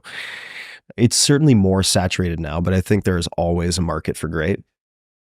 It's just going to be harder on a whole lot of different levels to cut through the noise and to position properly, right? To differentiate, to try to be a category of one is much harder now.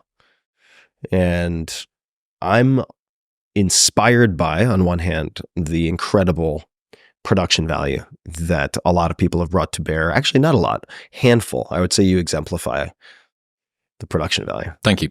And I like that you're pushing the envelope. It's inspiring to watch. And simultaneously, I don't want to compete against that because frankly, you're going to win. I don't like playing games that I lose. That's not my go-to strategy. And I think that you are very well suited to this particular style of this medium. And for me then, personally, it's a matter of asking a lot of questions and doing some deep thinking and journaling, which I am going to use the 10th anniversary as an opportunity to do, about predominantly what gives me energy versus what takes energy from me, and doubling down on that, because the function of the podcast is not predominantly to make money. It's turned into a good business, and I'm very grateful for that. But it's really the experience of having this type of dance, keeping me on my toes, refining the craft of interviewing and having conversation. The spontaneous nature of that, not unlike pickleball or rock climbing or a sport where you need to pay attention. And if you are in this recursive thought loop, let's just say, where you happen to be in a funk, having a 2-3 hour long conversation, if it's active, is a very effective way of taking you out of that state. That could have been in my most problems can be fixed by these things or a podcast for 2 hours. Or a podcast for 2 hours. Yeah. On the macro level, I think that video is going to continue to become more important as a discovery mechanism, as a driver of growth. It's hard for me to see what would push that in another direction, given the platform prioritizing of video. So we'll see. We'll see. I'm very curious to see, in particular, and I don't have a solution for this, but if there will be improvements in discovery that actually get mainstream adoption or adoption at all outside of YouTube suggestions. Yep. I do think that curation and curators, instead of having, say, one Oprah tell half the country what to read, what to watch, I think, and we're already seeing this, of course, but a proliferation of a lot of people who might even opt out of video and social media to use that old tool email, right? Whether it's my newsletter, 5 Bullet Friday, or your newsletter, I think people will have to, for sanity's sake, and to try to constrain decision fatigue and overwhelm, probably find whatever their version is of a curator to filter for them. Okay, right. So rather than being a scout and seeking all of this information on the internet myself, I will maybe have 3 Substacks and a couple of ConvertKit newsletters that I subscribe to, and that will be my content consumption. Right. Like I have a few dozen friends primarily. Tell me, yeah, actually, who trust me, who I trust, and we share things that we find. That is how 90% of what I find ends up in 5 Bullet Friday. It's through a very small subset of friends whose judgment I trust. Yeah. Yeah. who know me intimately well. I should formalize that more, but I do have a very high hit rate of degenerate intellectuals that scour the Substacks and the Twitters and whatever, and just, dude, have you seen this recently? Have you seen that recently? And it's so fruitful. When it comes to your content consumption yourself, I know the amount of time that it takes to prep for the episodes and stuff. Outside of that, where do you go? What newsletters do you subscribe to? What YouTube channels do you watch? What podcasts do you listen to? I have a very deliberate, I would say, low information diet, or I have very tight filters. So, small group of friends who send me things, podcast guests who make recommendations. Mm-hmm. Those would also be included oftentimes in my friend group. I develop pretty good relationships with a lot of these folks, and they often come into being guests having listened to a lot of my episodes to begin with. They'll send recommendations. I have a very, and I'm fortunate in this, but it's also not sheerly, it's not purely by chance. I would say it's by design. I have a very eclectic friend group, a very, very motley crew. So I'm able to pull from a lot of disparate worlds, not just tech, not just science, not just this, that, or the other thing. I have, religious scholars. I've got some very esoteric folks who will also send me stuff. They'll be like, "Hey, you should check this guy out, this falconer who gets all these high-end jobs in Vegas." I'm like, "Okay, sure, let's check out the falconer." And then I go down this rabbit hole of falconry and might find something that's amazing. Or a few years ago, I was chatting with was DMing with this Muslim scholar who sent me a link to an episode on the etymological roots of many of the words in Dune based on scholarship of Islam. An amazing episode. Yeah. It's incredible. Yeah. And I feel very, very fortunate that is one of the amazing byproducts of what I do. When I consume media, it's generally going to be shorter articles on my phone. If they're longer profile articles, say in the New Yorker, for instance, there was a long article on building artificial languages for fantasy worlds, Game of Thrones, Avatar, etc. And that was in the New Yorker. It's going to be 20, 30 pages. I will print that out and I'll read it on paper. I'm old school that way. Or I will web clip it to Evernote and read it in Evernote, in which case I'll add, if I find something I want to search for later, I will bold it, but I'll also add 3 asterisks so I can Control F, search for 3 asterisks later and find my highlights. So I'll sometimes do that. I would say the majority of the time, if I'm consuming media these days, it's going to be audio. So it'll be audiobook or it will be podcasts. Almost always podcast episodes are recommended to be my friends ad hoc. And I will always ask someone if anything in particular really stuck with them from it. And if they can't name something, I'm out. I won't even bother. That's a good filter. I use filters like that a lot. If someone sends me a startup pitch, I have similar filters. It's like, is this one of the top 3 entrepreneurs you have met in the last 3 years? If the answer is no, it's like, okay, it's out. Doesn't even get opened. So in the case of things getting recommended, for instance, I'm listening right now to a 3-part series on 99% Invisible, which is a great podcast. It's been around a long time. Roman Mars, and he has a co-host who's helping with this. And they walk through this book, The Power Broker by Robert Caro, famous book, Pulitzer Prize winning book about Robert Moses, the most powerful man in New York for a very, very long time, and the entire story behind that. This book is a beast to get through, but they walk people through, and the intention is to have people read along, but you also get a lot just from listening. And they also interview Robert Caro, which is very rare in these episodes. And so I'm listening to a 3-part series of that. I do not listen, I would say less than 1% of the time do I listen to any current events. I can get up to speed on those things very quickly through my friend network, and sometimes I will do that. I usually go to the very old stuff. So I'll listen to history, hardcore history. Fall of Civilizations is a podcast that I really enjoy. They're very long, but the episode on on ancient Sumer was very good. Shorter episodes philosophize this, things that tend to be evergreen and have no current event aspect. Those would be a few that come to mind. I fell in love with one called The End of the World with Josh Clark. Sounds uplifting. Kind of like Fall of Civilization. Nice and apocalyptic. It's just a 10-part limited series. It came out about 4 years ago. And it's just a breakdown of X risk. Each of them about one different type of X risk. Natural, pandemic. X risk meaning extinction? Existential risk. Existential risk, yeah. But it's beautifully soundscaped. So I used to listen to a lot of audiobooks as a kid.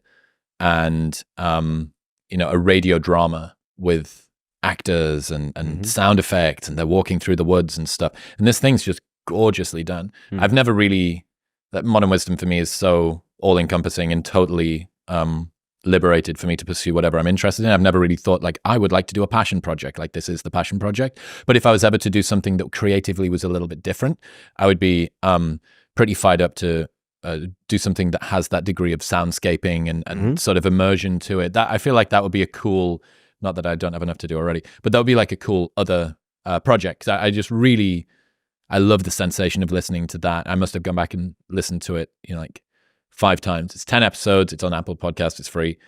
End of the World with Josh Clark. Highly, highly recommended for that. Side note: you should go watch Dune 2 in a theater that's optimized for sound. I went to go and see it, but it wasn't in the IMAX fancy thing. Good. Yeah, or Dolby. Yeah.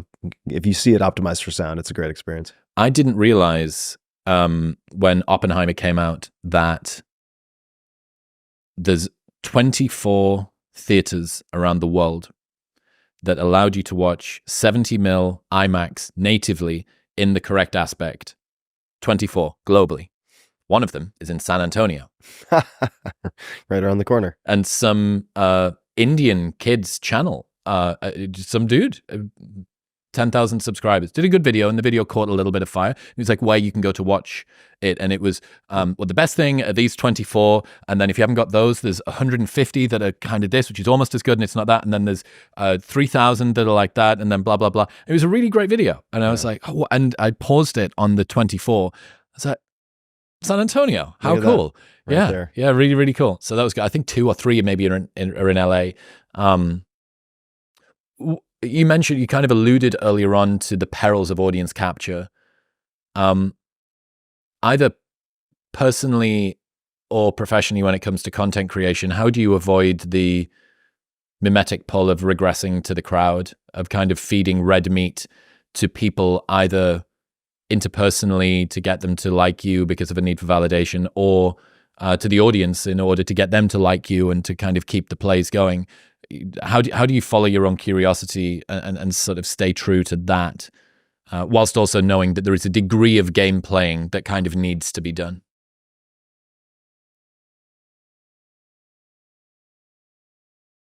Well, I would say that in terms of audience acceptance, being liked by my audience, I don't actually think about it that much. In part because when I do my past year review each year to plan my next year and block out these periods of time and so on, one of the components of that is putting down my current list of, say, the 10 friendships that I would like to maintain or deepen, and asking myself, did I spend as much time as I would have liked with these 10 people last year? It could be 5 people. The number's not terribly important. And if the answer is no, then whenever I'm faced with the choice of deciding to roll the dice with new friends, putting time into a new person, which is a gamble, or putting time into the pre-existing guaranteed upside relationships, I usually go with the prior relationships. So I care most about those people who are fully equipped and well practiced in calling bullshit on me and don't hesitate to speak their mind. I care about those people first and foremost, more so than my audience. And what they care about is doing what gives me the greatest sense of personal aliveness, and using that as my compass, my true north, I would say that I also want to know, broadly speaking, or be conscious of what type of audience I am attracting. And are there any constants I want to maintain? Right? Are there certain types of interests, certain types of psychographics, demographics that I want to keep consistent because those are the people I would like to surround myself with? For instance, and for that reason, if I have an episode that does absurdly well, like 2020, 2021 did one or two episodes related to Web3, cryptocurrency, etc.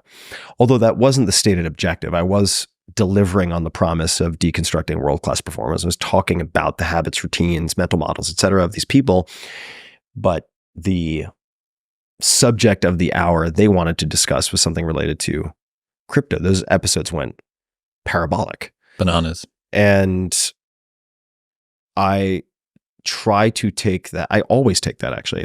I can't think of an exception.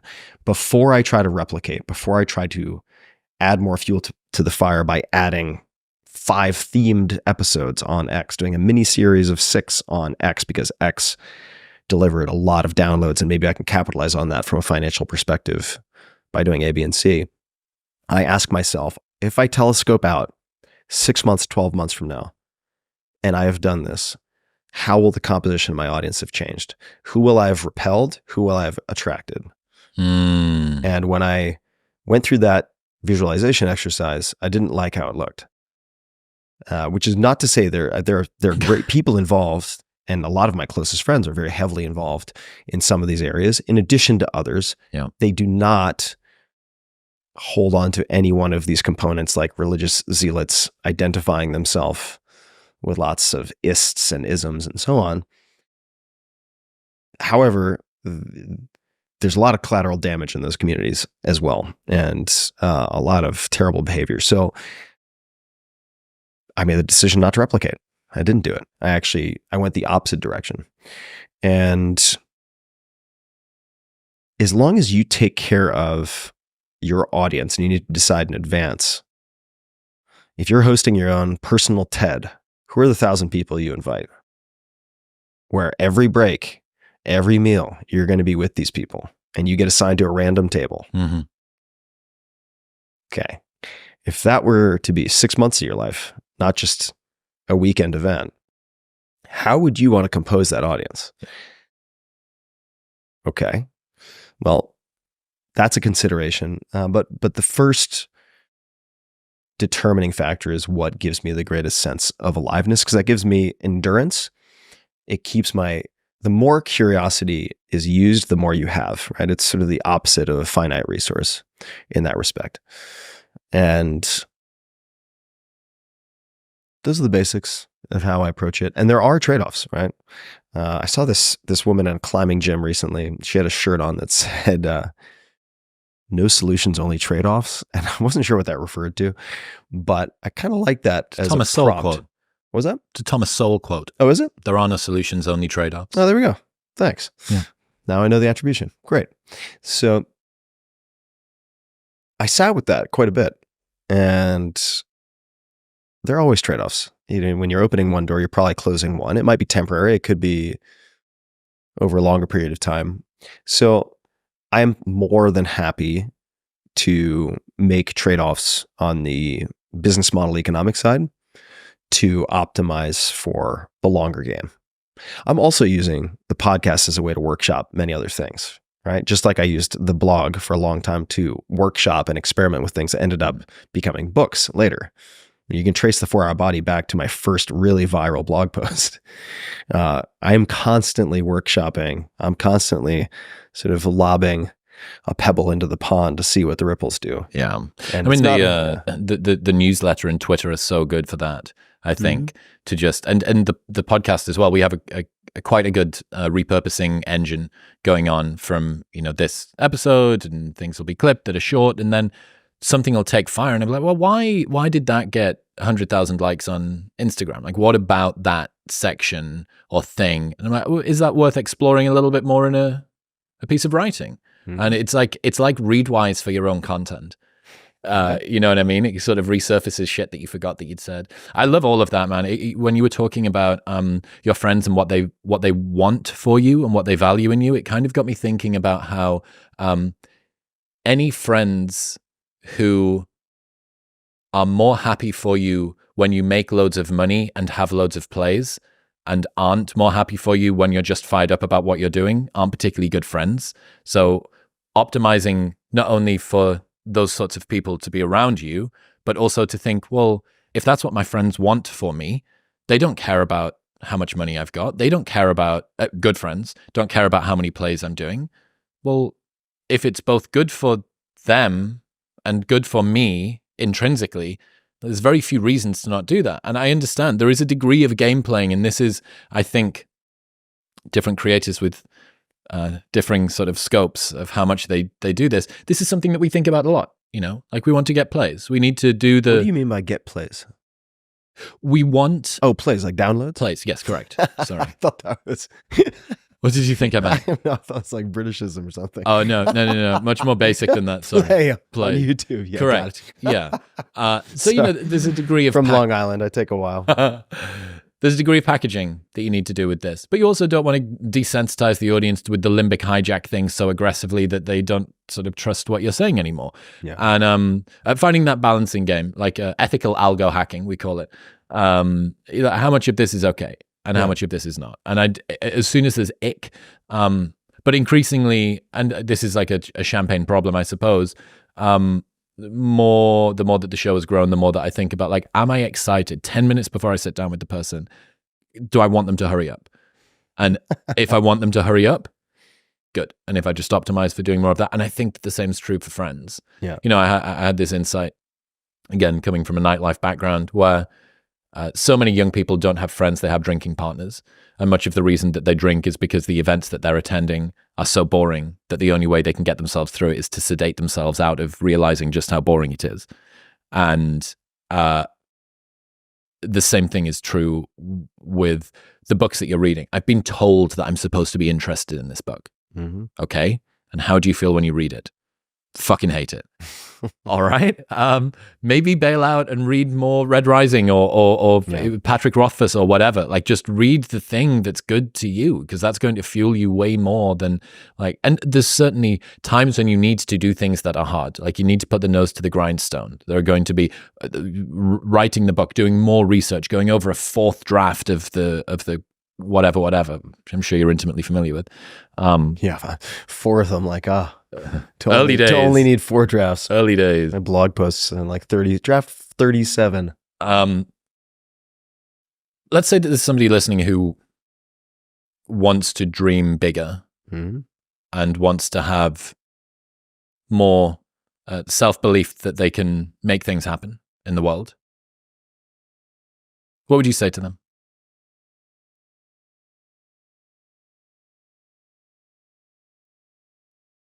Well, I would say first that, just like you, having done hundreds of these interviews with amazing people from all different walks of life,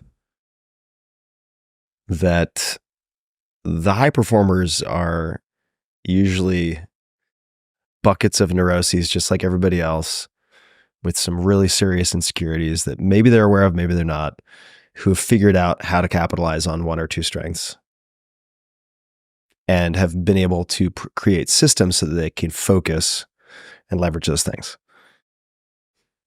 You look at everything that's been built around us, the roads, the bridges, the highways, the skyscrapers, the Sistine Chapel, all made by humans, right? And, you know, the spectrum of accomplishment is really, really wide. So that's the first thing I'd point out. It's like you don't need to be endowed with all these magical faculties to create these things.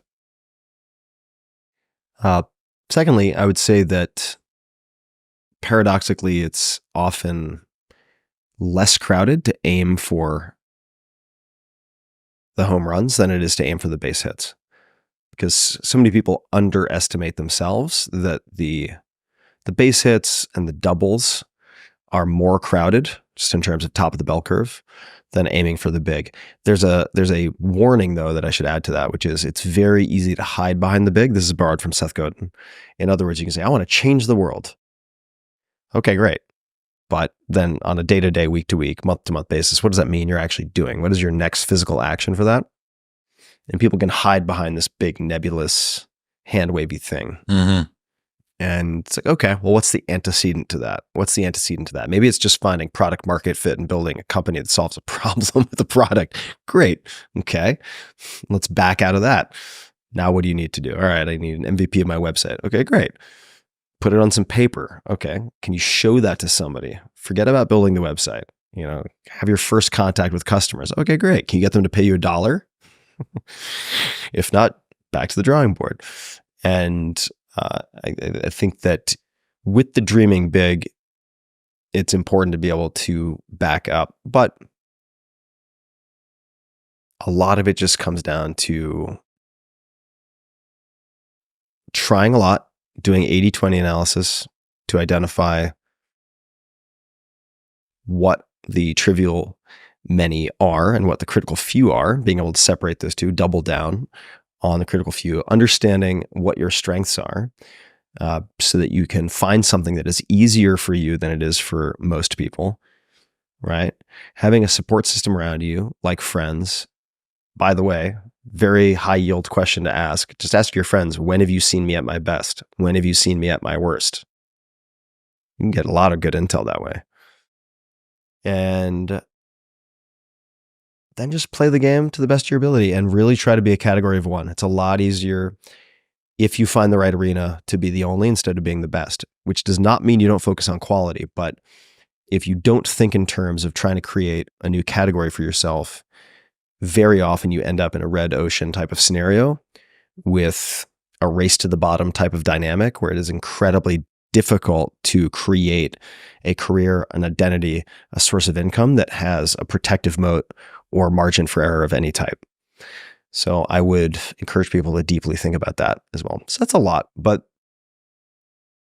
last and not least, I would say, if you're serious all the time, you're going to burn out before you get the truly serious stuff done. So don't take every day like it's a life or death thing. At the end, we're all dust. Like the empire builders, you listen to the fall of civilizations from these iconic empire builders. Like you're not going to recognize any of the names. So if we get like all wound up about our podcasts or whatever, it's like, don't worry about it. Yeah. No one's going to care in 50 years. Yeah. Don't worry about it. If you are insecure, guess what? The rest of the world is too. There you go. Do not overestimate the competition and underestimate yourself. You are better than you think. Mm-hmm. Yeah. We have this assumption, at least I always did. There is an asymmetry between what we see of our own mental vacillations and what we see of other people's motivations in the actions that they take. Everybody else looks like a slick, rational agent, and we look like a wavering idiot, right? Because all of the back and forth that somebody goes through doesn't show up in their actions. They just do the thing after all of that. But you see your own flaws and foibles from a front row seat. And I think it's very easy to overestimate the competition and underestimate yourself. Mm-hmm. If you're the sort of person that can listen to a 3-hour podcast and sit and be engaged and be curious and want to improve yourself and you're considering these sort of things, you are already in a rarefied strata of people, I think. Yeah. And, the difference really just comes down to, you're going to take a bit of action intentionally in the right direction for an inordinately long period of time. But I think one of the other realizations I've had over the last couple of years has been that I haven't got insanely better with the podcast. I've got a bit better, but I haven't got insanely better with the podcast. The main thing that's happened is I just didn't stop. Mm-hmm. And it shows the power of compounding and consistency. And it's weird to think that consistency is a selection mechanism in itself. Like that simply doing a thing more makes you better, regardless of the quality that you do it at. And over time, you will get better by doing it. But that consistency is so rare. Consistency is important, but I think if it's not deliberate practice, you won't automatically get better. Mm-hmm. I do think it's possible to end up mailing it in I do see because people consistency turns into routine. It turns into switching off. Yep. Complacency, especially if you end up wanting to scale what you're doing with volume. So, for instance, I used to do more episodes per month than I do now, and I scaled back because I noticed I started dragging my feet a little bit, and I had 1 or 2 episodes where I was like, that was on autopilot, and I ratcheted back to fewer episodes per month. Problem solved. Trade-off. Takes bravery, though, right? Yes. Trade-off financially, in terms of plays, in terms of blah, blah. Increasingly, I respect people that are able to make those kinds of sacrifices. Something which has a public cost but a private benefit. And the nice thing about something like that also is it's what Jeff Bezos might call a two-way door. You can go back. I can always do more episodes. Reversible decision. Yeah, it's not a big deal. You can hit Control-Z if you want. You can always do more episodes. What is it you want to achieve now?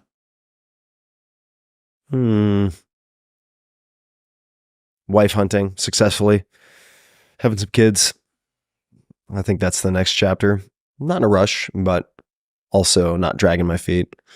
I think that's the next phase. From a business perspective, I mean, honestly, I don't really care. I don't. More money is not going to give me the fulfillment that I would like to have in something like a family, right? You could quadruple, you could 100x the amount of money I have. It's just a silo of human experience. It's not going to address everything. It's not going to scratch every itch.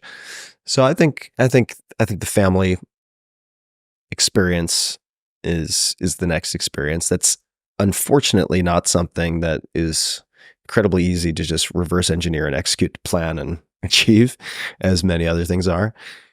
But I'd say that's one of the few things that comes to mind that I would say is distinctly not present currently. Right? Certainly self-care, athletic performance, some type of physical competition is in the works.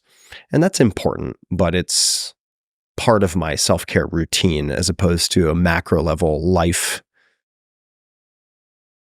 decision like life partner, right?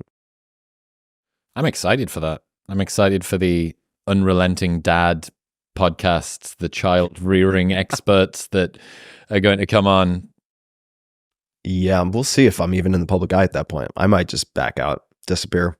I have a friend, Chris Bumstead. He's a Olympia physique champion. He's kind of like the face of the Sigma male movement at the moment. And I think he's won 5 times in a row. It's a 5-peat. Maybe he's going for 6 this year or something like that. And his goal, he's 22 million followers on Instagram, 4 million person YouTube channel, like all these supplement companies.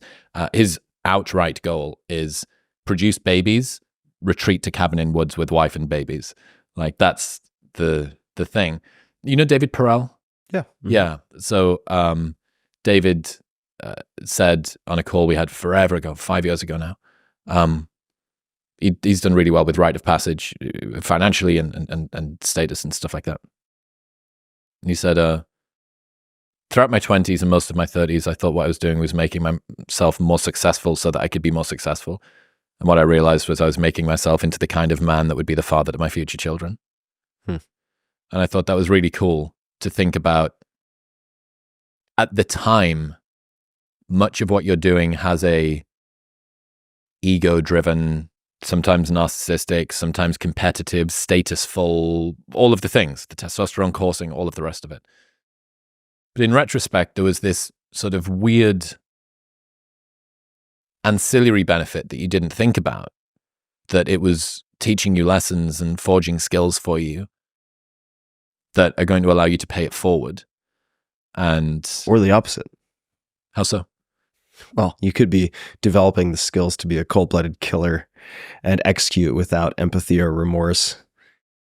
I think that's a failure. If that happens, that's a massive failure of the person to not think sufficiently closely about what they're doing. Yeah, I don't think it's uncommon though. I mean, I do think it takes a conscious decision. mean, there are lots. I can't speak to the female experience. I'm not a female, but there are a lot of men out there with extremely high IQ and extremely low EQ, situational awareness, or frankly, sort of compassion or empathy. It's either not innate or not practiced, but there's plenty of that. That's a failure. That makes me sad. It makes me sad to think that somebody can have the capacity to do great things and then to not do the interpersonal thing to pay that forward. And I think it's nice to hear sort of what so many of your goals aren't around objective metrics of success. And maybe it's the Naval thing about it is far easier to achieve our material desires than to renounce them. That may be true. It may be a mountain that you can only be not bothered about conquering after you've got to the top of it. Yeah, there could be some of that.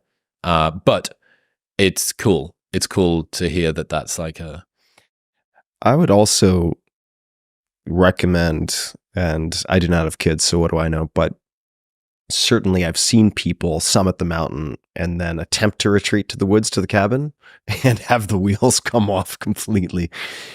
I would strongly suggest people consider taking these mini retirements. Try that out and see what your withdrawal symptoms are, because there will be withdrawal symptoms. So test drive these things. And if you're planning to retire and sail a sailboat around the world, go do that for 3 or 4 weeks. Test it out. And you can then help to train yourself to be better adapted to make that transition. But it's not always easy to go from the Autobahn to park. Yeah. You might want to experiment with the gears in between for a while. Yeah. Rich Roll was telling me about his manuary that he does every year. And it did the same thing. What is manuary? It's like a purposeful retreat type thing where he does the offline thing and blah blah blah. But yeah, that made my bumhole pucker again. There's a lot of bumhole puckering going on over there. That's what happens. Tim Ferriss, ladies and gentlemen. Tim, I told you before we started, you were a huge inspiration before I began the show. The launch sequence that we went through is still how to launch a podcast from you in 2017. That came at an apt time. This started in February of 2018. And you were the one that convinced me parasocially to start a newsletter. I really massively appreciate everything that you do. You've been a huge inspiration. I love the fact that you're an influence in the world. I love seeing the evolution that you're going on. It's great. I really, really appreciate you. And thank you very much for joining me today. Oh, thanks, man. It's been a real privilege and lovely to watch you execute at such a high level. It's inspiring. Very, very exciting. So keep going. Thank you.